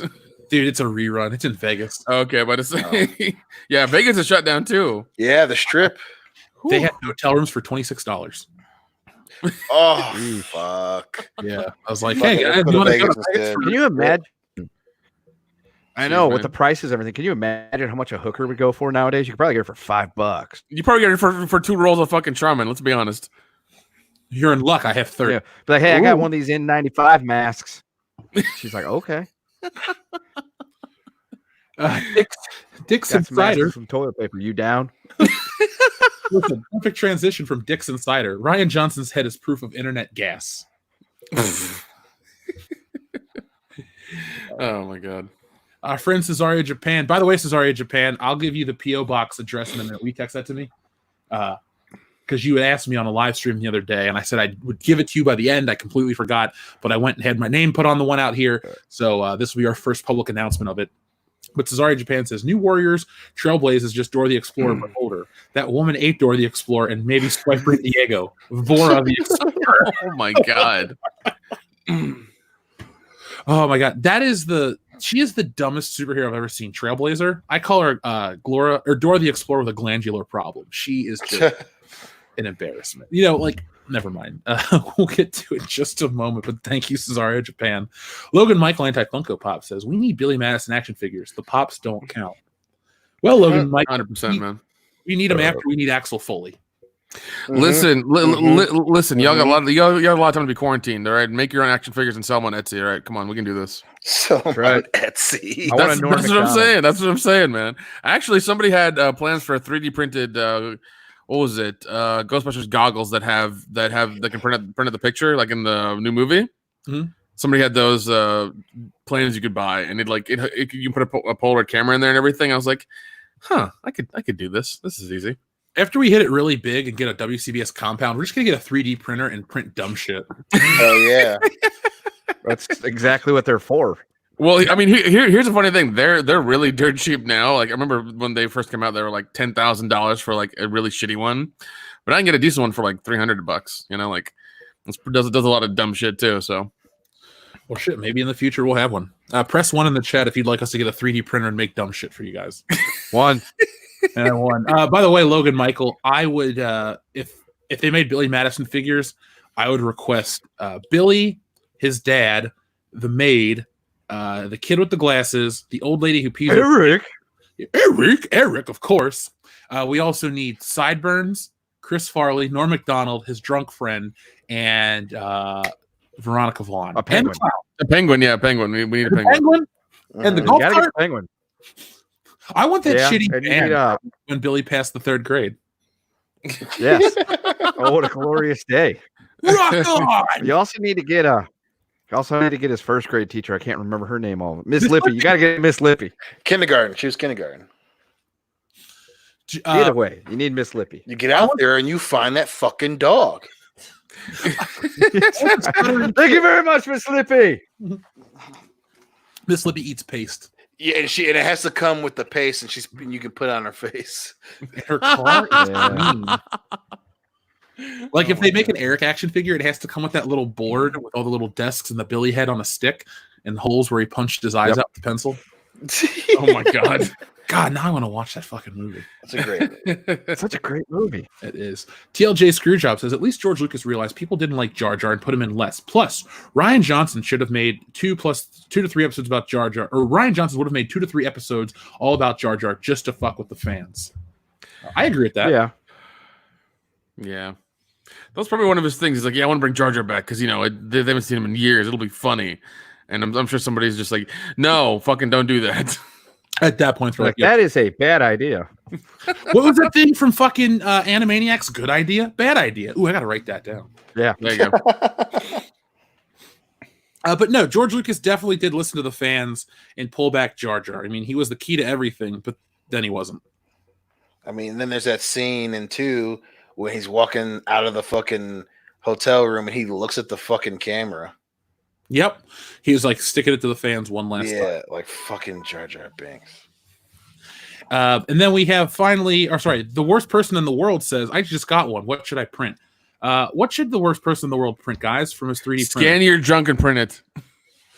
That took a turn, Nick. You all right, buddy? I'm sorry. Scan your junk and print it. Like what? Whoa. What? No, that's from Office Christmas Party. That's what somebody does in that movie. I wanted to see that movie. I never did. It's a lot of fun. Cassie's in it. Oh. Yeah. Top hats for fish. Says Donkeysaurus Rex. I like that idea. That's what I'm sticking with. It's too damn hot out here, penguin. It's too damn hot for a penguin to just be walking around. God damn it! Now I want to see it again too. We'll do it for Patreon since Ken is going to be off for quite a while. We always say we can't do commentaries for comedies, but fuck, we'll try. Dude, oh, so good. Because you know what? Now I see a lot of people talking. Trailblazer has a. Oh God, no, we're not saying that. Okay. Yeah. So, folks, we have 1,023 watching, only 430 likes. So do us a favor, listen to Mando Merc and hit that thumbs up button to let us know that you're having a good time. I would always say a simple request from a giant man. It is a simple request from a giant man. Also, tomorrow, if you want to see Jesse's skit, I'm in it. I jump in a swimming pool. It's fucking incredible. We have auditions for the new Warriors. Did we make the cut? Find out. We could do the Austin Powers trilogy as well. I feel like that would be a lot of fun. Ooh, shit. Yeah, definitely. So, speaking of fun, You didn't answer the question correctly. what? It's yeah, baby, yeah. Oh, behave. That reminds me of the Ludacris song. Oh, yeah, number one spot. Yeah, number one spot. It Yeah. reminds me of Clerks, the cartoon episode 4. Yes, that's where that's the correct reference there. Thank you. So, we're talking about fun. What's on the screen in front of you is not fun, but it's real. It's from a Marvel comic. So, have you guys been following the hubbub online about the new Warriors? Yes. Oh my fucking God. So, Dion, what were your initial thoughts when Yes. you saw this dumpster fire? My initial thoughts were that it was fucking fake, dude. I thought it was fake. I thought it was a joke. I thought it was maybe even one of those like pranks where, you know, companies, you know, like Marvel thinks that they're doing something where like, we're going to show how bad fans are. Like I was like, okay, maybe this is it. No, it was fucking real. I'm like, wait, one of them is going to go by Snowflake? What the fuck? That's real? And then the other one is fucking Safe Space? Are you fucking shitting me? And one of them, why are they in neon? Number one. Two, one of them is pink. Fuck it. What middle-aged white dude was like, oh, the kids will love this shit. They'll get where we're going with this one. No, Dale, we won't. This is a bad idea. Even if let's pretend for a second that this is a legitimate attempt to try and be inclusive, right? Let's pretend that it's not a fad to try and get people to buy your comics just to say that you're inclusive, but we'll pretend that you're doing this for legitimate reasons. Do you honestly think that people who identify as non-binary or gay, lesbian, trans, whatever, you think that they're not going to see through you making a character who is decked out in fucking pink, whose name is fucking Safe Space? Well, You're going to be so fucking insulted beyond measure. I thought it was fucking fake, dude. Well, you said you wanted to see what he looked like. That's the guy on screen. Of course, that's the guy. That's the look of a dude who would make that fucking decision. 100%. Listen, I get their struggles. You know what they need? They need a good old fashioned pandering. They'll get it. You stupid motherfucker. That's when the Black Panther jive talking Luke Cage and Afro wearing, neon wearing, jive talking Blade. They changed that shit for a fucking reason, buddy. And then here comes your inept ass, who probably hasn't pleased a partner in who knows how fucking long. I'm gonna make safe space, and he'll be pink. And his twin sister, Snowflake, which I swear I'm not gonna draw them and have them pose weirdly because they're twins. But oh my god, Snowflake, and her power will be creating snowflakes. You dumb motherfucker. That is the listen. And again, you know, people live your life, whatever. There's nothing wrong with being who you feel you need to be, but I can guarantee goddamn to you, anyone that has any self-respect, who especially if they live that life, they're gonna be more insulted than a motherfucker. Somebody said that guy looks like he could be cucked by Will Wheaton. Okay, Oh, that guy's full name is Dale. I own the friend zone Smith. No, that dude knows what his last girlfriend's real boyfriend's dick tastes like. That's a very accurate statement. Like Damn you right. sat at home and you were doing concept art and you colored that dude pink and you wrote safe space over it and you're like, yeah, they're gonna love this. Get the fuck out of here with that shit. Yeah. I love how they're how they're the colors are gender swapped. I'm like, that doesn't mean shit. It really doesn't. It's just you trying to be progressive as a white dude and trying to get some ass or something because you think this is a good idea, and it ain't gonna work because this is a horrible fucking idea. Well, would you like me to introduce you to the team? Yes, I really please. Please do that. I really please don't. Because I need more of a laugh. So now these are the original, well, not the original New Warriors, but these are the new Warriors that are going to train the team. We have Namorita, we have Firestar from Spider-Man. That looks like April O'Neil in a jumpsuit. It does. Her hands are tiny. Yeah. And then we have She's let herself go. Yeah, well, she looks pretty good actually. She's not this. So anyway, let's start off with screen time. Screen time? Dude. Oh god. It's dumber if you think the design is shitty. Please He looks don't. like a crappy Cyclops ripoff. He looks like a shitty Nicktoon. He is a Nicktoon. Oh my god. Listen to his superpowers, guys. Okay, Now- all right, You fucking don't say it. Oh, I'm going to. Now, make sure, folks in the audience, make sure you're not drinking anything because this may make you choke on the stupidity that is this. Or spew on your computer, so stifle for a second. You're gonna spew into this.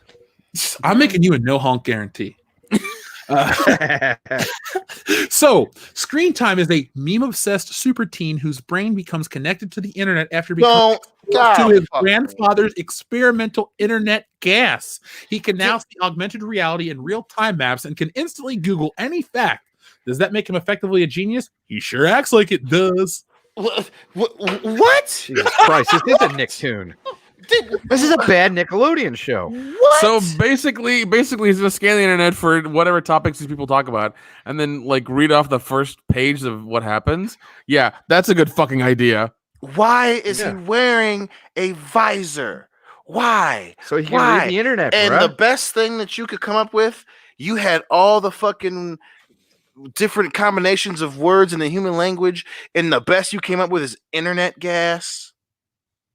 Are you fucking kidding? Oh, and no. Not only could he he can Google anything. You sell out, dumbass motherfucker. God, I can Google anything too. Yeah, because in a fight, I'm really gonna want the motherfucker to say, "Hey, Screen Time, you fucking pussy. How about you Google me how to dodge a punch to the face?" Jeez. He finds you a 10-minute YouTube video you can't watch in time because you're getting punched in the face. Yeah, he gives you a fucking YouTube link. Hey, take a look at this one, guys. We're in a fight, you fucking asshole. Get me a fucking link to Dunham so I can buy a gun, you useless piece of shit. Why don't you pass some more internet gas and go find a real job? That's the thing that's blowing me away. Internet gas. What this? Like I said, this comic better be a fucking parody. It has to be fake. Funnier than this premise is the sales figures for this book. Okay, it has. There's no way that this is going to be a success. There is no way that people are going to pick up this book and go, "I can't wait till they make this into a film." Like if Disney wants to burn money, they make this into a fucking movie. Yeah, and they spend fucking $100 million making it into an actual movie and making their own whole thing out of it. But this is fucking retarded, man. Internet gas is what your grandpa thinks the internet runs on. Like, you're gonna run up my internet gas bill. Shut the fuck up, you old dummy. Listen. I know a couple episodes ago we talked to Midnight's Edge about doing a crossover between Back to the Future and Bill and Ted. With Midnight's Edge, if those guys are out there, for the love of God, contact me. We need to make a better fucking comic right now. Let's get on the ball and write that shit right fucking now, because this shit is horrible. Let's write some entertaining shit. Let's have a good time doing it and make something people are actually going to read and enjoy. Well, now, God damn it, now. The adventure of Al Pal and the Great Twiki Hunt during COVID-19. I would watch read that comic book. I would watch that 100%. Even if it was some videos that guy did on TikTok or Instagram, I'd watch it immediately. It'd be funny as shit. I love it. I'd call my local comic shop and say, "Hey, can you put me down for the monthly pool for the Al Pal and the Twinkie coronavirus?" Dude, no, 100%, man. Come on now. Him and all of a sudden, All of a sudden, his homie shows up, and they're looking for Twinkies together, McLean, and they're just that's all they're doing is fighting warriors and trying to in the city and trying to find Twinkies. Listen, I don't give a fuck what I want that comic. About. I need to fucking understand how a motherfucker named Screen Time is supposed to make me be like, you know what?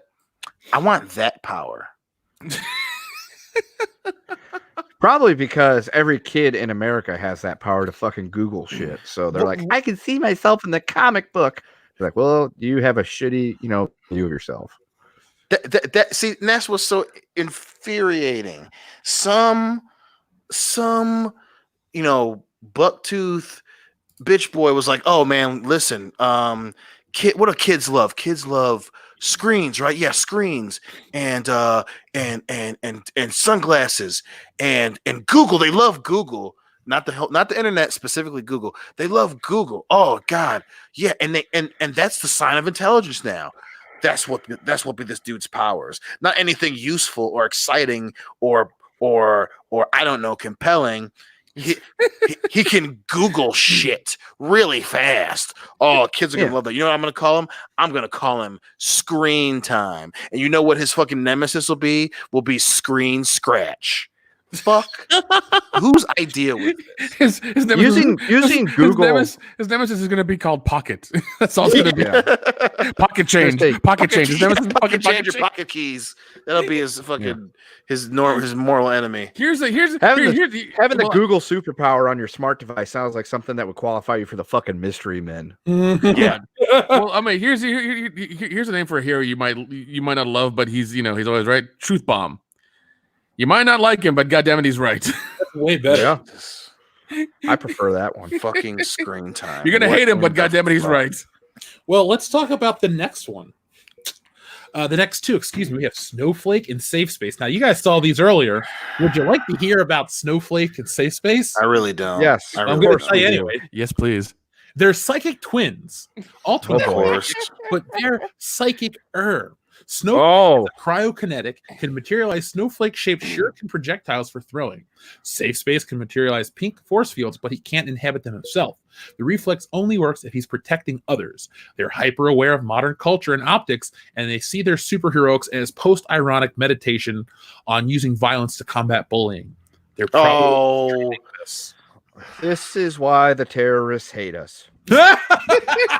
Well, amongst other reasons. Well, this is the new reason. Jesus Christ. Oh, dude, this is really fucking bad. This can't be real. This cannot be real, dude. Oh, look at that, dude. It's if MVP from the WWE and Rico had a baby, it'd be Safe Space. Jesus Christ. Well, MVP is back in the WWE, so I mean, he might be kind of feeling a little randy. He's coming. There we go. That's bad. Not a. I'm like I want to download the first comic for free and actually read it and see what happens, just because I'm morbidly curious. Because I'm afraid I'll cry. Yeah, like this seems like utter dog shit. This is what they've been reduced to. Comics used to be cool. Yeah, because like I'm just morbidly curious about how, like, what is going to happen in the first comic. Like, how do you expect people? Come on. Yeah, how is this all going to work out? Like, I really am curious to be like, the fuck is going on? Like, this is retarded. Beyond. And it's all done by some dorky looking white dude in, like, a fucking basement somewhere. Like, just admit that you don't know anyone that's really young, and just admit that you don't have, like, I'm sure that you call out people in your circle that are part of different communities, your friends. You clearly don't fucking talk to them, because there's no way that you were like, yeah, you know what, I'm going to use my platform for good, and then I'm going to draw the most stereotypical bullshit I can possibly fucking think of, and then pray that no one's dumb enough to read it. This is so fucking insulting. This is a guy who goes down to the 7-Eleven every day to get, like, his fucking energy drink, and then every time somebody's like, you don't know any ethnic people, it's like, yeah, dude, I know the guy who runs 7-Eleven. He's my friend. It's like, no, he likes taking your money because you like to buy fucking 4 monsters a day. That's why. And he scolds you for putting too much cheese on your nachos. Yeah, dude. And quit wheezing the juice. Right? It's not cool. Fucking pink force fields. pink force fields, Yeah, folks. but Folks. only when he's protecting other people. someone else. Yeah.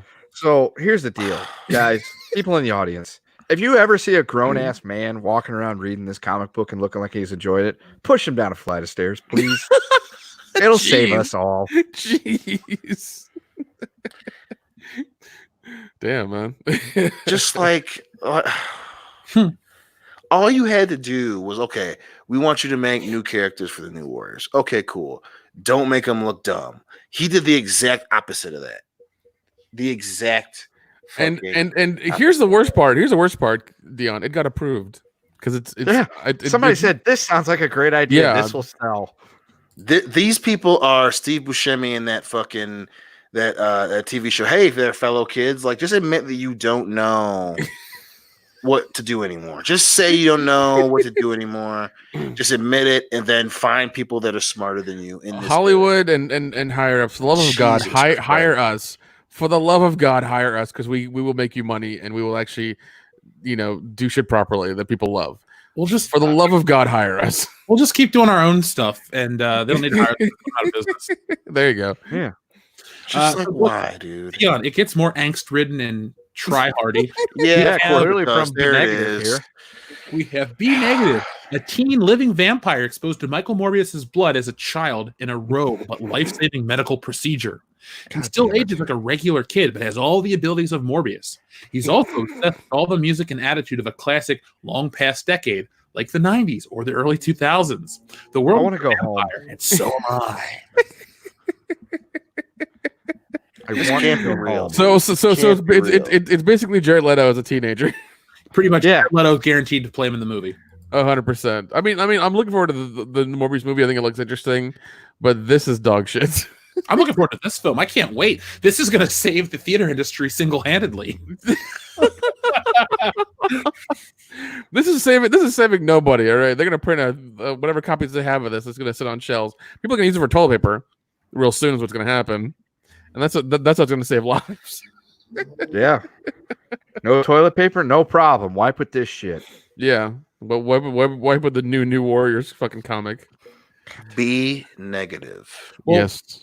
Remember, B kind negative. of like You couldn't even come up with an intelligent name to be Yes. a subtle nod. The best you could come up with is B negative. it's Get the better than- fuck out of here, Jeff. dude. It's better than be Princess- aggressive.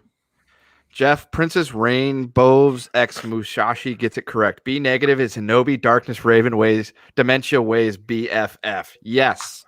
Yes. That one's for you. Right there. All for Amazing you. reference. Like, this has to be fake. This can't be real, dude. it's 100% real. It gets worse, dude. Here's my Come on, show the last one. Show the last one. Trailblazer. Yeah, it's about the size of a trailblazer. Yeah. Oh damn! Oh, fuck. She puts the FAT in SUV. I'm sorry, my body shaming? Fuck it, I don't care. Character who's gonna get offended on behalf of a cartoon? If you are, A lot of people. God, dude, don't say that because people are getting offended right now. They're just like, oh God, they're horrible. It's like oh, he's a fictional fucking character. Go fuck yourselves. Yeah. all right, you guys ready? No. Yeah, A no, regular but kid scooped up in the world of teenage superheroing. yeah, ice cream scooped up. God damn it! Her magical backpack is actually a pocket dimension with seemingly infinite space from which she can pull out useful Snacked. or random objects. It's not always under her control. She claims she gets her power from God, but not the God you're thinking of. God, her vagina's a pocket dimension. Yeah. Hold That up. backpack- So they The gave shit she's pulling out of that backpack is fucking cheeseburgers and milk. they Let's gave not get it the wrong. fat girl a magical backpack with unlimited space in it, dude. Yep. This has to be fucking fake. This can't be real. This can't be real. Listen, Like, no, listen, like, Dion. dude. Dion. When this comic comes out, I'm gonna buy you a copy and mail it to you, just so you know it's real. not coming okay? out. This is fake. This is gonna come out as some like this was an experiment to test. There's no way that it's dude. I am no. I'm Giving- going to order one online and mail it to your house. Okay, it's gonna Dude. fucking happen. That's the only way I'm gonna believe it because they gave the fat girl a magical backpack with infinite space in it. Unlimited cupcake. You've already drawn her fat. You don't have to keep reminding everyone that she's fat because she has a god gave her a fucking pocket dimension, dude. The fat girl got the pocket. Come on, man. Like you already made her the fat member of the team. You don't have to keep reminding us by making her power something that a fat person would fucking love. What the fuck is this? Dude, come on. This is fake. This can't. And her name's fucking Trailblaze. Come on. And she's wearing pink too. Yep. Dude, come on. Pink and blue. This has to be fake. This can't be fucking real.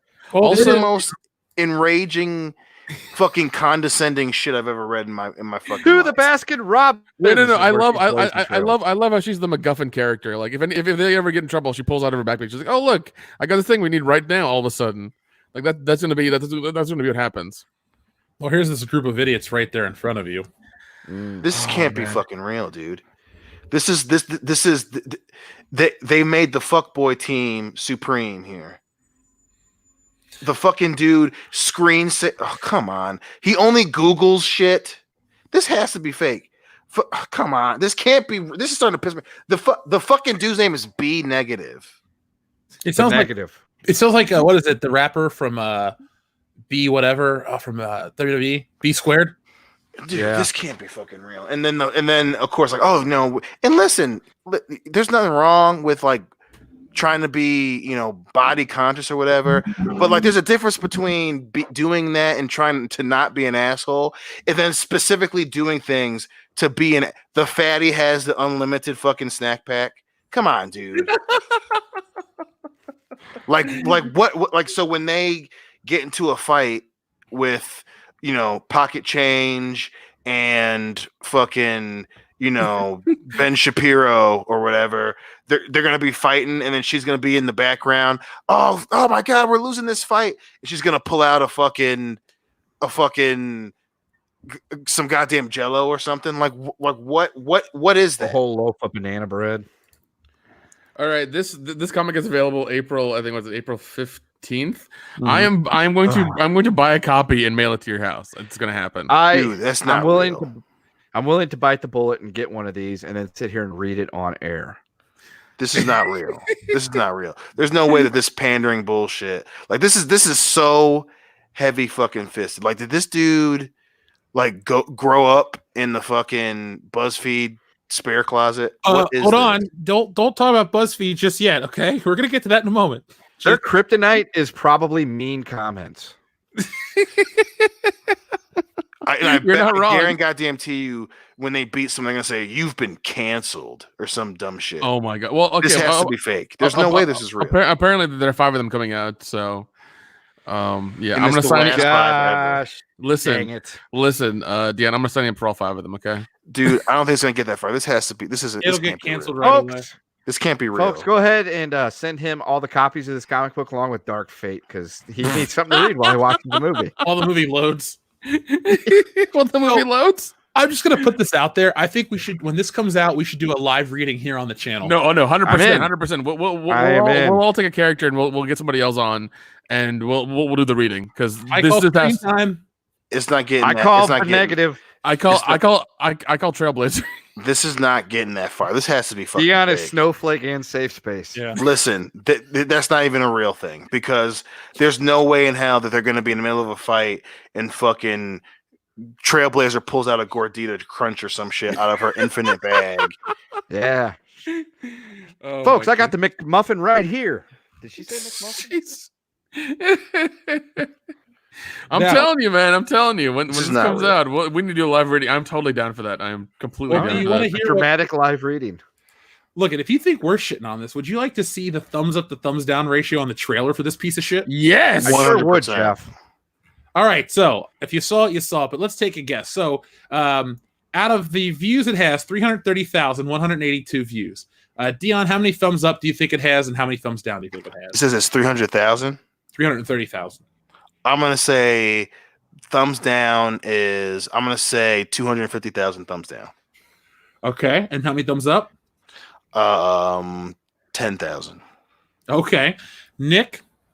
I'm gonna say 25,000 thumbs down, 2,000 thumbs up.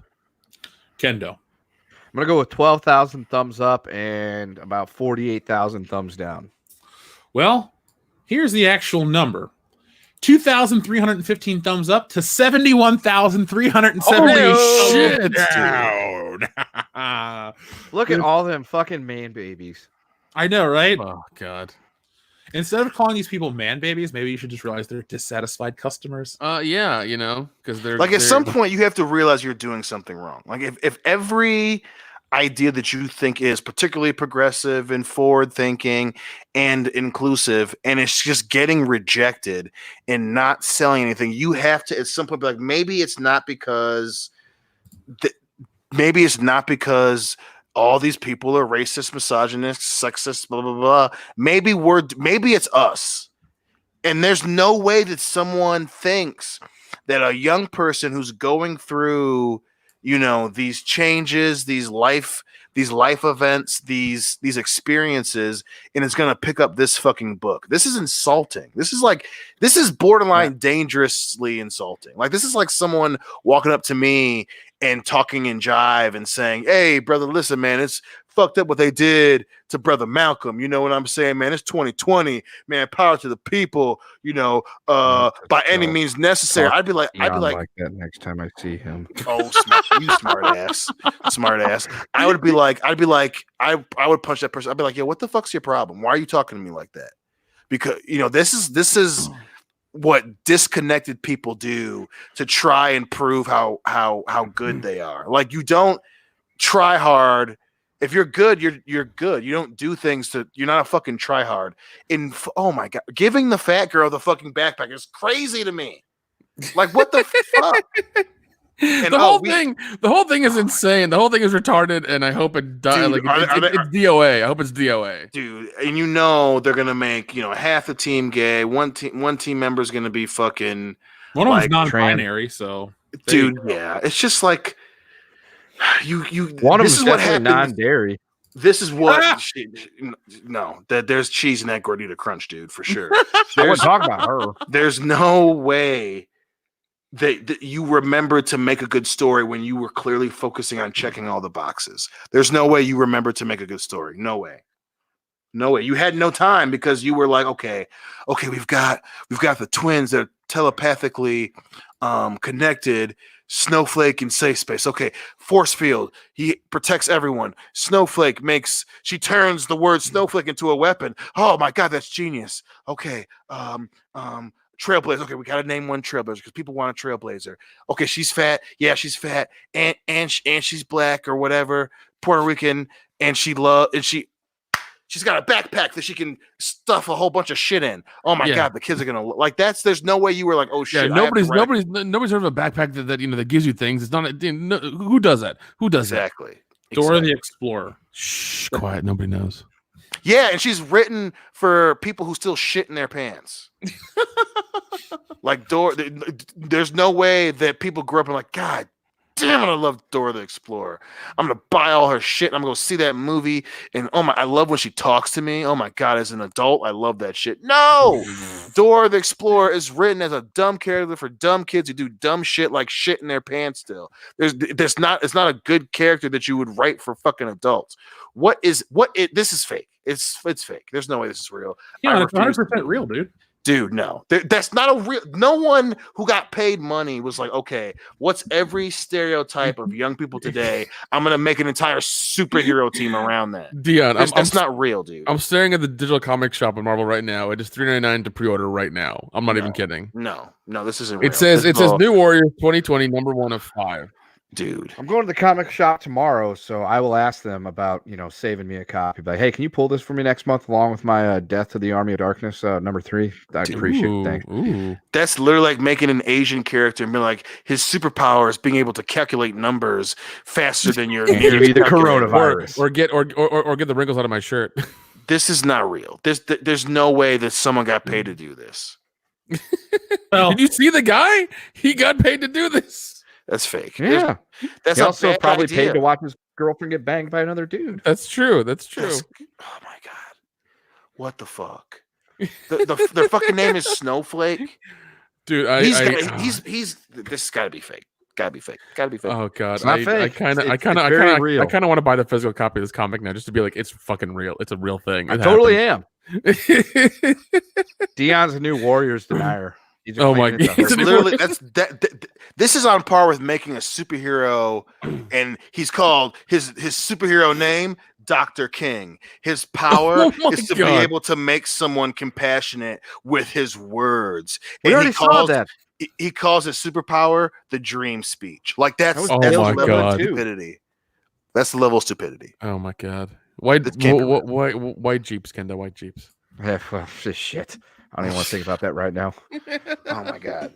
This is the most insulting shit ever. Oh, 100% it is. Oh man. Yeah, but yeah, if we should do a read through. We should get some copies and do read through. It's going to be hilarious. I'm in. Totally down for this. This is amazing. And I can't wait to send Dion so many copies. I really can't. Dude, I can't believe it. Once that PO box gets up and running, Jeff's gonna have bundles of them to give to Dion. Listen, the fans will protect me because they know that this is fake, and there's Have no you way. paid attention to our fan base? I have. They feel the fucking pain in my voice, and they fucking know that this can't be fucking real. Like this is like, oh my god, like this is like making a fucking a superhero named Watermelon Drea or something. Like this can't be fucking real. I'd buy that comic.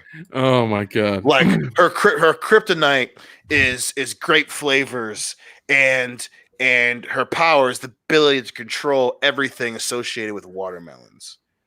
Like this is crazy. Oh man. So there's a super chat I'm dying to get to because it actually clarifies some of the stuff. But first off, we're going to read Jacob Kaiju, who says those character designs are so bad that I feel more accomplished as an artist. I mean, these suck. They're not. Yes, they do. I'm trying to think because in the press release it says they're drawn by a specific comic artist, Luciano somebody, but they reference the other title this artist is known Is he for. blind? No. The thing is, it's just terrible designs. I wouldn't say the rendering or the artwork's actually bad. I just think they're shit characters. Luciano from Ironheart. Yeah, no wonder it's stupid. Ironheart, yes. That's the female Iron Man. Yeah, don't remind me. Yeah, no, thank you. Let's see. Is that book still getting printed? Let's find out together, folks. So I wanted to go to Wikipedia, not MarvelComics.com. Fuck MarvelComics.com. Let's see. Comixology. So we can get volume 1 of her book, originally $20 on sale for $3. Excuse me. Yeah, who the fucking thunk? Wow, shocking. Yeah, there's like 6 issues of this. Wait, no. This character has 12 issues, and that's it. It went on that long, 12. Yeah, it's too long. Ooh. Yes, man. Ooh. She's just not that popular, boys. You don't say. Let's see. I'm not surprised. Of 2016. That was one of the earliest videos we ever did with Dustin. Remember that one, Dion? Yeah, absolutely.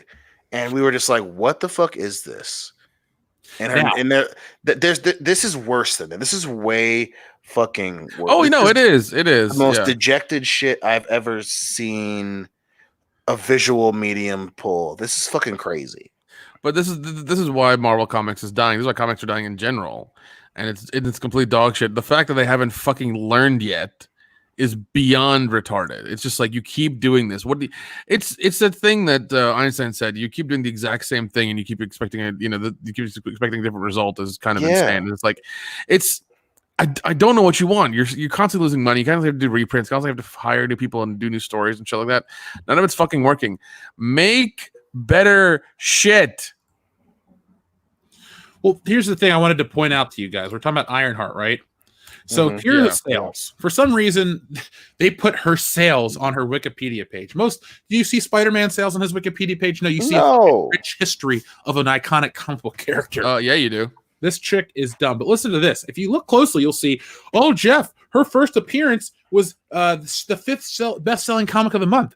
Yeah, did you notice the book's called Invincible Iron Man? Exactly. Yeah. And then we move forward. She's in Iron Man until September of 2017, where that book does okay, I guess. But when Riri Williams' Ironheart #1 debuts, it debuts at number 45. The following month, and the month after that, number 123.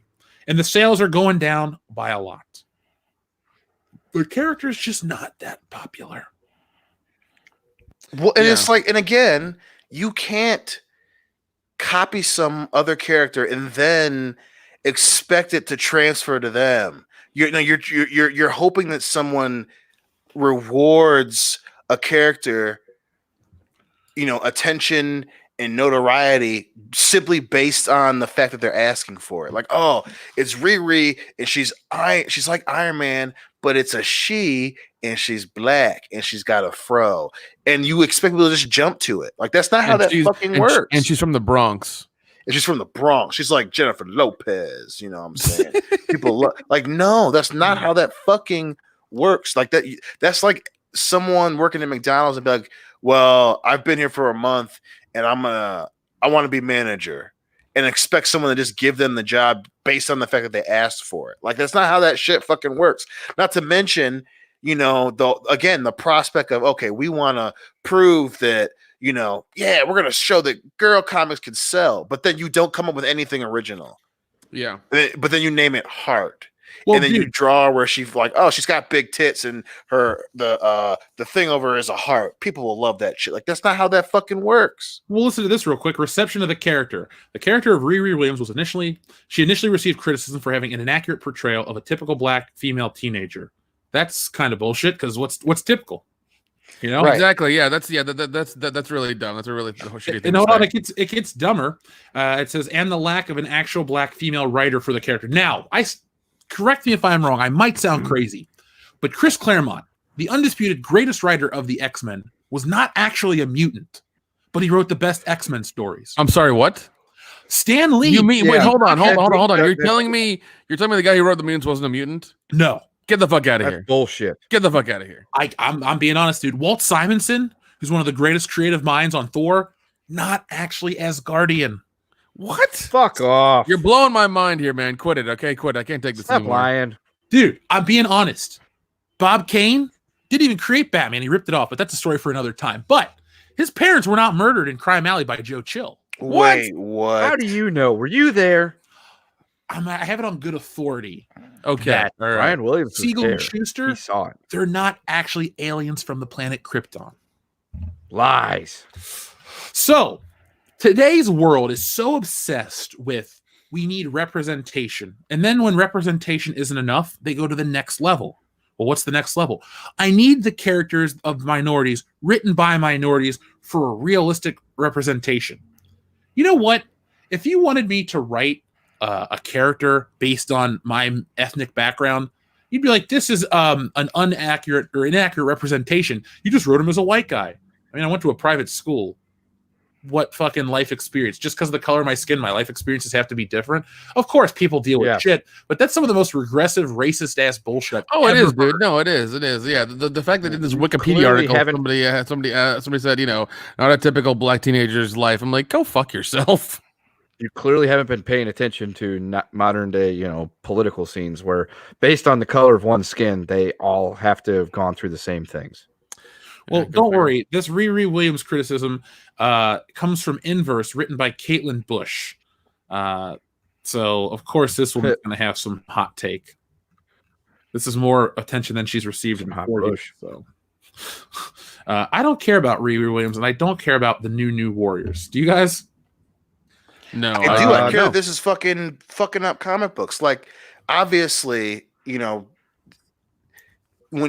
you try to belittle the experience that people face, like, obviously we know that racism still exists. We know that people have different experiences, and then a lot of times those experiences, things happen to them, because of their socioeconomic background, or because they are one race and grew up in one environment. Like, obviously these things happen, but for you to try and simplify it diminishes the importance of that fucking experience.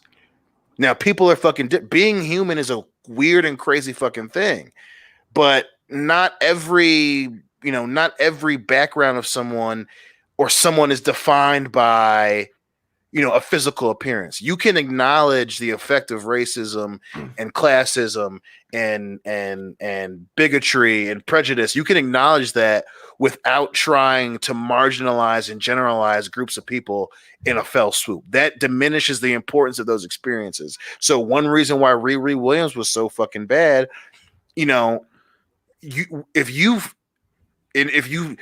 make the character where she only matters if she's written by a black woman, well, what if there is, what if you happen to find a writer who happens to be a white dude who has a black daughter, or who has, whose best friend was a black woman, or if a dude who happened to marry a black woman, or if it's a dude who grew up around people of color and he were to use that in his writing or the way that he portrays the character. What makes his insight into that situation less meaningful than having a black writer do that? And that very idea diminishes the importance of fucking comic books. Like X-Men, the one of the reasons why it was so obvious, we say all the time, it's an allegory for fucking racism. The majority of people who wrote it were white because they acknowledged that, hey, this is a real thing. But if we go at them guns blazing, screaming that racism is wrong, no one's going to fucking read it. People are smart enough to pick that up, and it resonates because it's like, hey, we acknowledge that this is a thing that's happening. It's important to us too, but we're not saying that they're defined by that thing. You can't simplify an overly complicated fucking issue, and especially with this fucking new warrior shit. Like, what does this fucking dude know about people who are non-binary? Like, he maybe he does know someone, but if he clearly cared about how non-binary people felt, he wouldn't fucking generalize them and turn them into a fucking stereotype. That's fucking insulting. And obviously we joke about safe places and snowflakes and all this shit. You're trying to take the word back. Oh, we're gonna make this word more important. Like the shit gets made fun of because it's so absurd. But then you're gonna make a character based on that, and that's their fucking superpower. You clearly have no idea the intricacies and the true importance of having these fucking conversations as adults. When the best you can come up with is making a non-binary character and they're fucking pink. Get the fuck out of here, dude. Like, there's nothing about being young and liking the color pink that has anything to fucking do with that. What the fuck is this? That's why I care about it. This shit is just as dangerous as some crazy racist motherfucker screaming shit and trying to bring back crazy shit. That's just as bad. Because you're ignoring the core issues and you're making it to where we can't have a conversation because this is the thing and it's right and I wrote it and I care. So that means that anyone that is against it is wrong. You're doing the same shit, but you're doing it in a way worse fucking way by trying to call people dumb. Like that's not going to work, man. And that's fucking bullshit. That undoes comic books, man. Like, heroes, they acknowledge the issue and then they try to make things better. They don't try to force someone by, hey, my name's Snowflake, and that means that I'm a good person automatically, so there's no reason to get to know me as a person. That's fucking terrible. It's a terrible message, man. Well, Uncultured Barbarian makes an excellent point. Nobody complained about Black Panther being created by Stan Lee and Jack Kirby. Exactly. People use Iron. They use Black Panther as this big culturally important character. 2 years ago. Oh, Black Panther came out in February. It's it's important for Black people to see this movie. Blah blah blah. It's the first Marvel movie to feature a Black lead. Wrong. Blade did it first. Yeah, that's true. But I mean, yeah, nobody complained about that shit because it's a good character. Good character. It doesn't matter who created this shit. If you create a great character, I don't care what you look like. I don't care what your character looks like. If I'm into it, awesome. Guess what? Todd McFarlane is a white dude from Canada. Yes. Al Simmons is Black. People love Spawn. is who's more qualified to write Spawn? Oh, this dude because Spawn's Black. Well, Spawn's also dead and fucking burned alive and a former mercenary and all this other shit. Get me all those things. Maybe a guy in the military is going to write a much more accurate militaristic character. Ian Fleming experienced stuff during World War II and did a lot of missions and stuff like that. So he has a good take on Bond. But if black dude had the same take and created or worked on James Bond, I wouldn't care. I wouldn't get, oh, he's not white. Yeah, exactly. Yeah, it's a fucking retarded story. Once again, story first. If the story is good, regardless of who wrote it, then that's fine. I could give two fucks who wrote it. Who gives a shit? One of my favorite movies, like I always say, is Slumber Party Massacre. And you see a shower scene with naked women in it in the first like 10 minutes of the movie. Do. And that movie is written by a woman and directed by a woman as well. Okay, I didn't know that until like 5 years ago, and that does not color my opinion of the movie. I still love it. I still like it, but I don't care who. I don't care that the woman directed it and wrote it were. I mean, the people who wrote and directed it were women. I don't care. It's still my favorite movie. I still like it. But once again, story matters. These things matter. If you want to check boxes and things like that, and that's important to you, you're gonna fucking fail. Right. And it's dumb. And it seems, God, I hate to say it, but it seems like a lot of these white writers are doing that. And Fucking white people. I'm not saying that, but that seems to be sometimes the case. Sometimes the case is like, it's like, yeah, you're doing this, but you don't need to. Just write a good story and you'll be fine. Our friend Logan Michael Anti-Funko Pop says, I have a 3D printer. I made a little Terminator bust out of it. Also, I just went to a Billy Madison movie party at my local theater. Pop gay. I mean, why were there more than 10 people there? Are you okay? Yeah. Well, I mean, it's Billy Were you Madison. 6 feet apart? With all the new movies getting pushed back or canceled, like I said this yesterday on my stream. New Mutants is never coming out to a theater. It's going to go directly to streaming or never come out. Dude, what comes out first? New Mutants or the New Warriors movie? New Warriors. I feel like Safe Space is going to be much more relevant than Maisie Williams' character. Oh god, dude, I still have that poster. I still have that fucking poster. Our friend Jorge Polito says, Nuka Levy a horse monster because I'm an ass. Maybe Yeah, all right. 3D print a horse monster. Print a horse's ass? You could print a horse monster. Remember that anime horse we watched, Dion, that made you really uncomfortable? Oh, I remember that one. That one was a little creepy. Every horse makes Deanna uncomfortable. That's true. Our friend Dr. E. Oh, wait, no. Go big or go home. Thank you very much. He says, well, Dion is proving me correct. Like I said last night on Jesse's stream, Dion rants are epic. I try, man. I just dig deep down in my African American guts that apparently qualifies me to write fucking comic books now. Well, only about black characters. Yeah, only about male black characters. That's Gotcha. it. That's That's right. it. Good point. That's it. Good That's point. it. Straight male black characters. That's it. So That's all I Kendo, got. Yep. You're white and I'm not, but didn't I do a pretty good job writing you in the comic? I would agree so. Yes, yes, you did. I mean, even people told you it sounds like you wrote it, that I know you very well. So Yes. A guy that I've been like best friends with for the better part of 2 decades at this point was like, even like I told you, he's like, did you write the parts that you were in? I'm like, nope, Jeff wrote the whole thing. He goes, he knows you really well. I'm like, yes, he does. I do. It's almost like we're friends.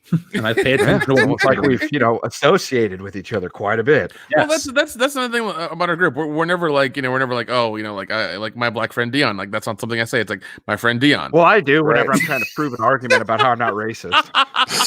Just show him that picture. Just show him that picture, Kendo. You'll be fine. Yeah. Be like, hey, I could say that word because look. He's my Kuz bro. Listen, you need to get somebody to hand paint that shit and put it across your fucking fireplace. Well, they do advertise that whole send in your pictures and they'll make you an oil painting for it. Maybe I should get one of those. You should. You should get one for yourself and one for Dion. Yeah, that'll be our birthday presents next year. Be like, hey, this is for you, this is for me. Dude, that'd be hilarious. Merry Christmas. That'd be fucking hilarious. All right, let's make it happen. Oh my god. But yeah, we'll do a Kickstarter just for that. Crap. Let's see. I hit the wrong button. Sorry, folks. 1 second. Live radio. There we go. So our friend Dr. Ian Malcolm, thank you very much for your generous super chat. He says, Ryan the Roundhead Johnson, destroyer of the man babies, slayer of basement dwellers, and home wrecker of Star Wars. He brings moisture to the dry clam of Kathleen Kennedy, and he will save Hollywood with his estrogen-filled body. Jesus. Yeah, damn. Take a screenshot of that. I'm gonna borrow that Dr. Ian Malcolm. No, the reason his head is so big is because it's just full of estrogen. That's why. It's just uncomfortable to think about. Does estrogen make one skull go round? Yeah, abnormally round. That's why his is that way. Well, yeah, it's because like there's too much pressure because his balls don't descend, so they like stay in his body, so it causes like a weird pressure load. Pressure load. It's the only load about Rian Johnson that anyone will know. Anyway, TLJ Screwjob says, remember that whole self-partnered thing? Well, for Jeff, since he's half white and half black, when he buys stuff, is that self-reparations? That's a very fair point. That's I don't know how that would work. Yeah, That is the most shit. That's thought-provoking. I'm gonna think about that every time I buy that's like a myself deep something. ethical question. Yeah. If every time Jeff does something nice for himself, is it reparations? I feel like my life's just been changed. Dude, hey Jeff, sketch idea, writing it down. Please do. Oh, put it in the thing of ideas, man. Our idea bank's getting pretty big, isn't it?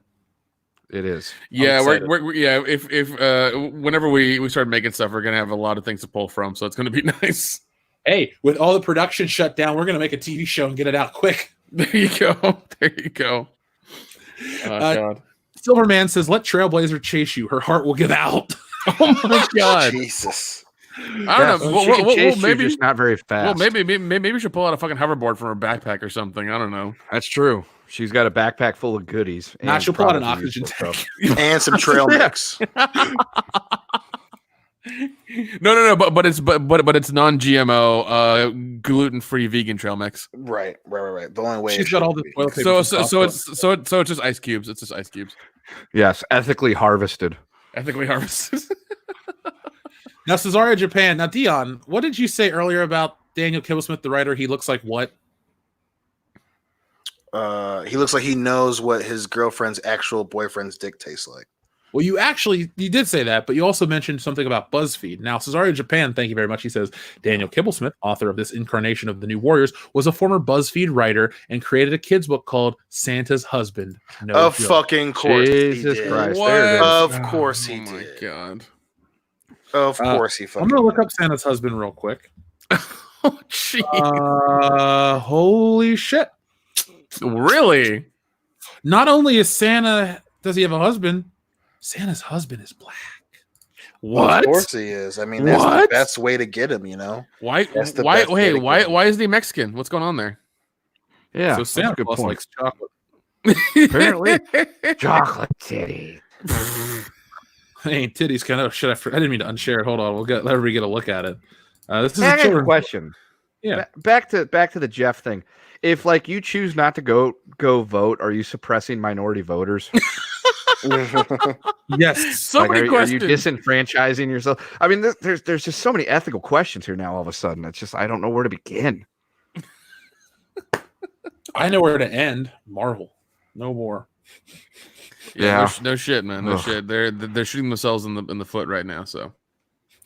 A black Santa. That'll be Yep. the day. No, Santa's black boyfriend. I'm never forgetting what I'm talking about. Get your rotund Thank ass you. in this bed, bitch. Yeah, this is. I'm gonna roast I your feel like I need to- chestnuts. I feel like I need to do a second Marvel New Warriors video. Think I should? For sure. I 'Cause this mean, shit is insane. What are the chances, though? Yeah, go What are the ahead. chances, Go ahead though, and do that it. not Go ahead and only do would another Santa one. Go Claus ahead and do marry another a one, black man. man? All right, let me Yeah. write Not this only down. would he marry a black man, but it was also somebody that had Santa Claus powers too. I mean, how ironic and like, I mean, what are the chances? Yeah, I mean, Well, he writes his own naughty and nice list. He's just like, you know what? I've been really nice these last few years. I'm gonna go pick me up a Negro. Is that how it works? Hey, brother, you look good. You're really nice to get one. I got a gift for you. Come on over here.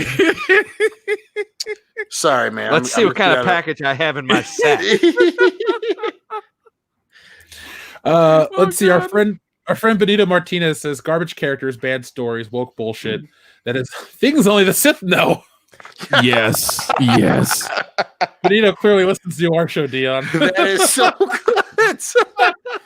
Oh gosh. Holy as shit. That was great. That was so good. Oh fuck! I'm opening a beer to that one. Why don't That you get was on up great. here on Santa's lap? Get on up here, brother. I'm sorry, but like, okay, how good did Santa have to be to get his black boyfriend? Like how many years was that? Like, was that so good? He had to be was real good. like what was it like? I was like, all right, he's like, all right, I've been good for 5 years. I'm gonna give me a dark man. What is the statute of limitations on that? Like how long is that? Every year when they were carving the turkey and someone said, "Do you want the light meat or the dark meat?" He said, "I want the dark meat." Every year he said that. And he was like, "You know what? Yeah. I truly do want the dark meat. Deep down, I've always wanted the dark meat." Yeah, the calendar years kept ticking away, and he realized, we're in a new age. It's the 21st century. If he wants to go black, and he's not going to go back. Chris Kringle and Chris Johnson. Don't you mean Chris Adam- Jackson? Chris Jackson. Our friend Adam Wofford says, "Hey guys, when this comes out, all of you should read each character in the stream." Yes, we No, we will. We will. We're gonna do it. No. That's the idea. We're going to. That's happening. That is No, it's- going to happen. It's Yeah. not going to Set happen in because stone this at shit this point. can't be real. It's fucking real, Dion. You're not gonna wake up tomorrow and it's fake. You're gonna wake up tomorrow and go, "Shit." He's a new Warriors denier. New Warrior, Santa's got a black point. boyfriend. What's the world coming to? Things only the Sith now. Trent, that's gonna be the title of this video or the description. New Warriors, Santa's got a black boyfriend. Things only the Sith know. Trencher 1375 says their nemesis will be Truther, Bing, and Fat Shamer. Oh god. Good. Bing is the seedier version of Screen Time. I like Well, it. also, you remember how you used to be able to like download images from Google Images? Yeah. That's what people use Bing for now, because Bing will let you download all those images. Yeah, Bing is much more effective. Oh yeah. They don't give a shit because it's ran by Microsoft. So You know who's not run by Microsoft? who? Bill Gates. 'Cause he Us. quit. He did step down. Anyway, Barney, Spaceosaurus Woke Reeks, says B negative is a K-pop vampire. Sucker. He really likes BTS a lot. Jacob Kaiju says Ben Shapiro as a supervillain can work so well. Oh my god. I think yeah. it should be a tag team of Ben Shapiro and Steven Crowder. Get Alex Jones in there too, man. Just get him in there. Oh, dude. There you go. The Holy Trinity. Trinity, they'll call them. They'll call them the Holy Trinity. It should be the three of them. He has an army of gay frogs. Yeah, Dude. his minions. The Oh my army of God. gay crows. We're doing it. Oh my god. Our friend Christopher Richshot says, Swinging Cod. This might be my favorite one. Trailblazer's arch enemy is type 2 diabetes. Oh. And his greatest weapon is the insulin pump. Oh my god. comic Which ends with she her can going just to pull the out of her bag at any point. Oh Just my like, god. oh shit, my blood sugar's getting low. Reach into my bag. No, her like final appearance is her in a doctor's office. Like it's just a couple pages with no words. It's her in a doctor's office. She looks sad. The door closes. Then it transitions to a panel of her on a stretcher with all the new warriors holding her hand, and then it shows her going to the operating room. And then the final panel is her sitting without a foot. Yep. Oh! That's where it's going. Oh shit. But couldn't she just reach into her magical sack and pull out a prosthetic? That's the sequel, Endo. Oh, okay. Trailblazer's new foot. She was never the same again. Oh, Christopher Richshot says, "Why do I think Safe Space will use jazz hands every time the NPC uses the powers?" Because you're right. That's why. I want to see these people in their their alter egos. You know, like what do Safe Space and Snowflake do for livings? Where do they work? What do they They're do? hairdressers. No. They're brother and sister. They make porn on Pornhub. Oh, damn it, Nick. Come on. Those people aren't actually Gross. related. I know, but you knew what's happening. Come on now. Oh no, Yeah, step bro, I'm stuck here in the table. Don't tell. Don't tell Beat Boop. Oh, anyway, Who do I not tell, step bro? Who do I not tell? Don't tell stepmom. Don't tell stepmom. Don't tell mom about my bad grades. I'll do anything to keep that secret. Anything? Well, since you got a D in class, come over here and get some of this D, step sis. Yeah. Gonna get some D and some F to match your math grades. Ooh. Let me see those C cups. Oh my God. I'm gonna get all up in that B. I'm gonna touch you give on you your A. Touch you on your head. That's my favorite one. I'm gonna get in that B and touch your A. hey Dion, I have some good news for you. You owe me some good news after this fucking segment. It comes from our pal McKinney90. He says, "Guys, Marvel just announced a new comic. It's called Dion, the Dark Horse of Fate."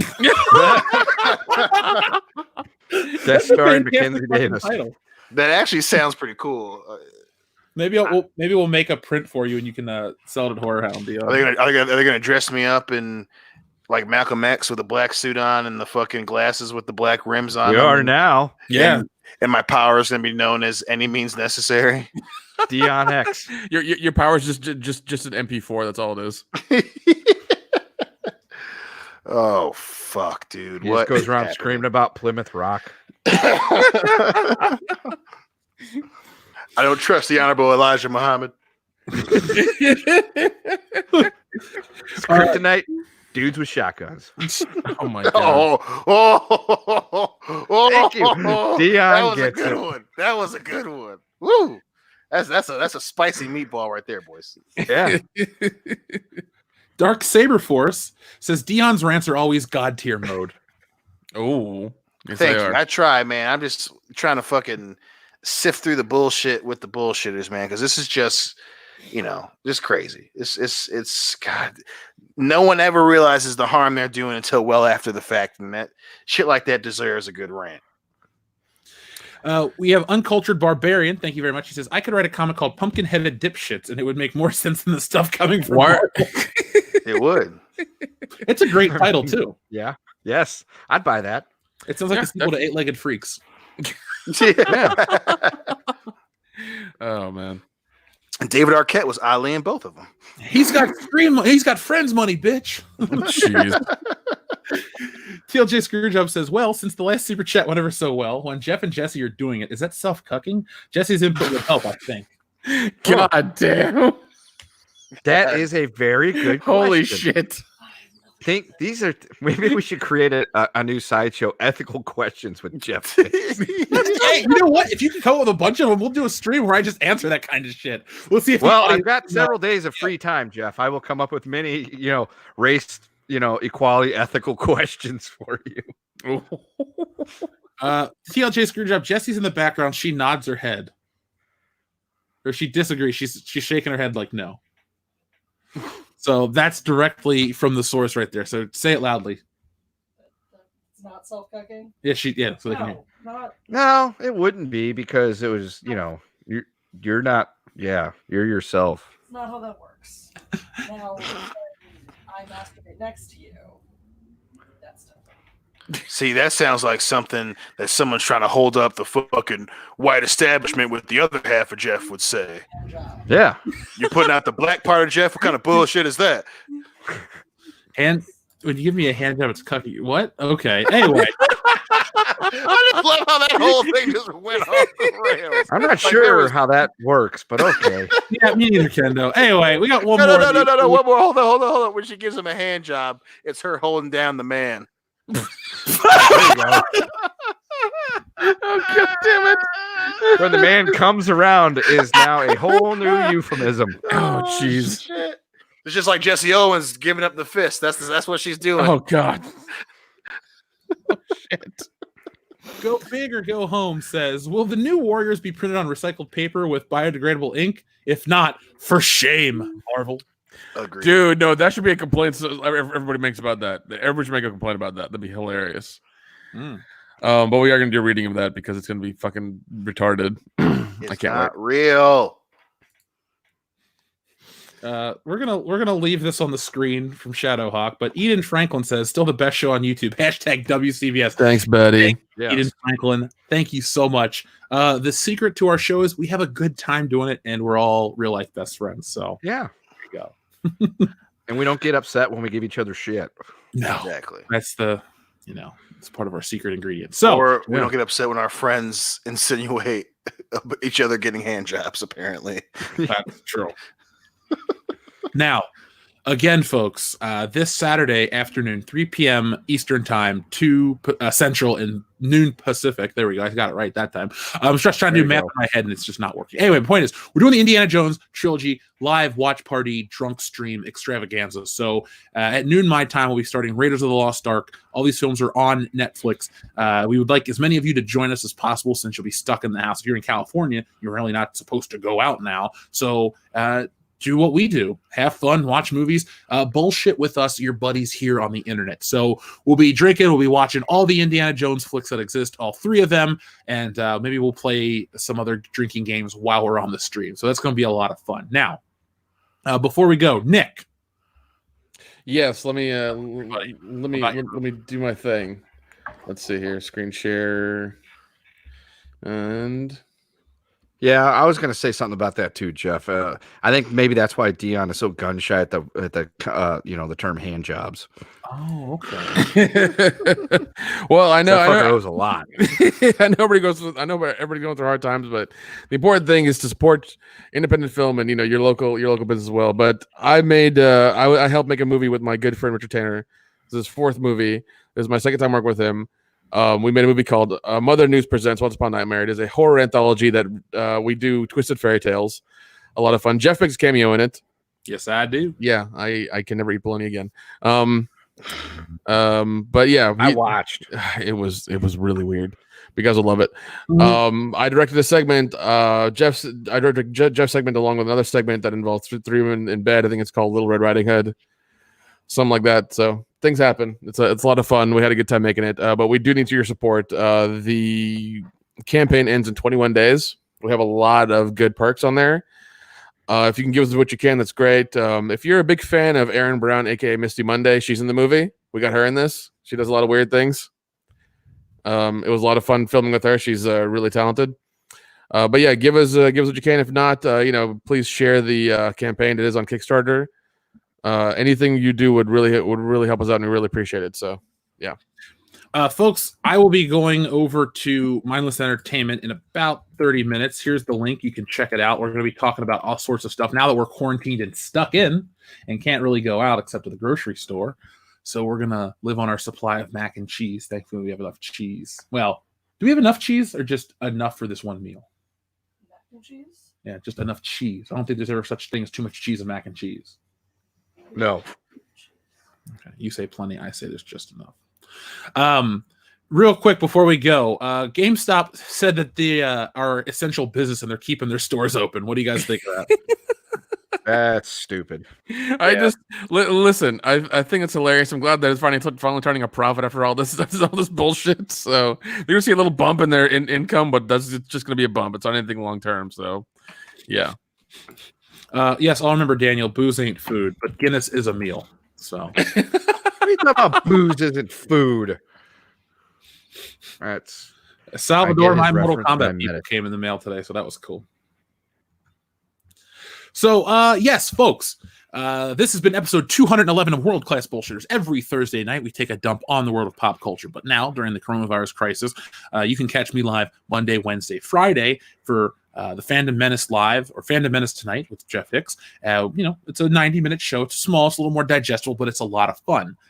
Tuesday nights, the High Council remains same time, same channel. And we also have World Class Bullshitters every Thursday night here. So no matter what changes, we're going to be here. We're going to be having a lot of fun. As you can tell, we're in the middle of a national crisis, but we had a hell of a time. So if you need to get away, if things are stressful for you, well, we're here to have fun with every Thursday night since, the man is keeping us down and not letting us attend Horror Hound Live. Dr. Coffin Nails, it's okay.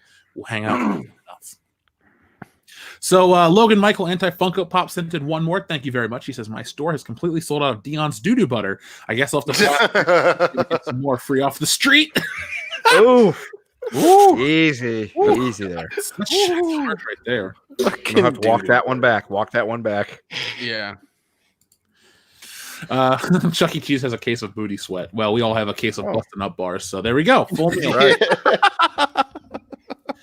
Again, folks, you can catch me in about 30 minutes over on Mindless Entertainment. For patrons, we're going to go do World Class Bullshitters After Hours. We're going to have a lot of fun there. If you guys want to check it out to get access to After Hours, it's only $1 a month, and that show is always fun. So from all of us here at World Class Bullshitters, thank you. Be safe out there, but most importantly, be excellent to each other. Quarantine.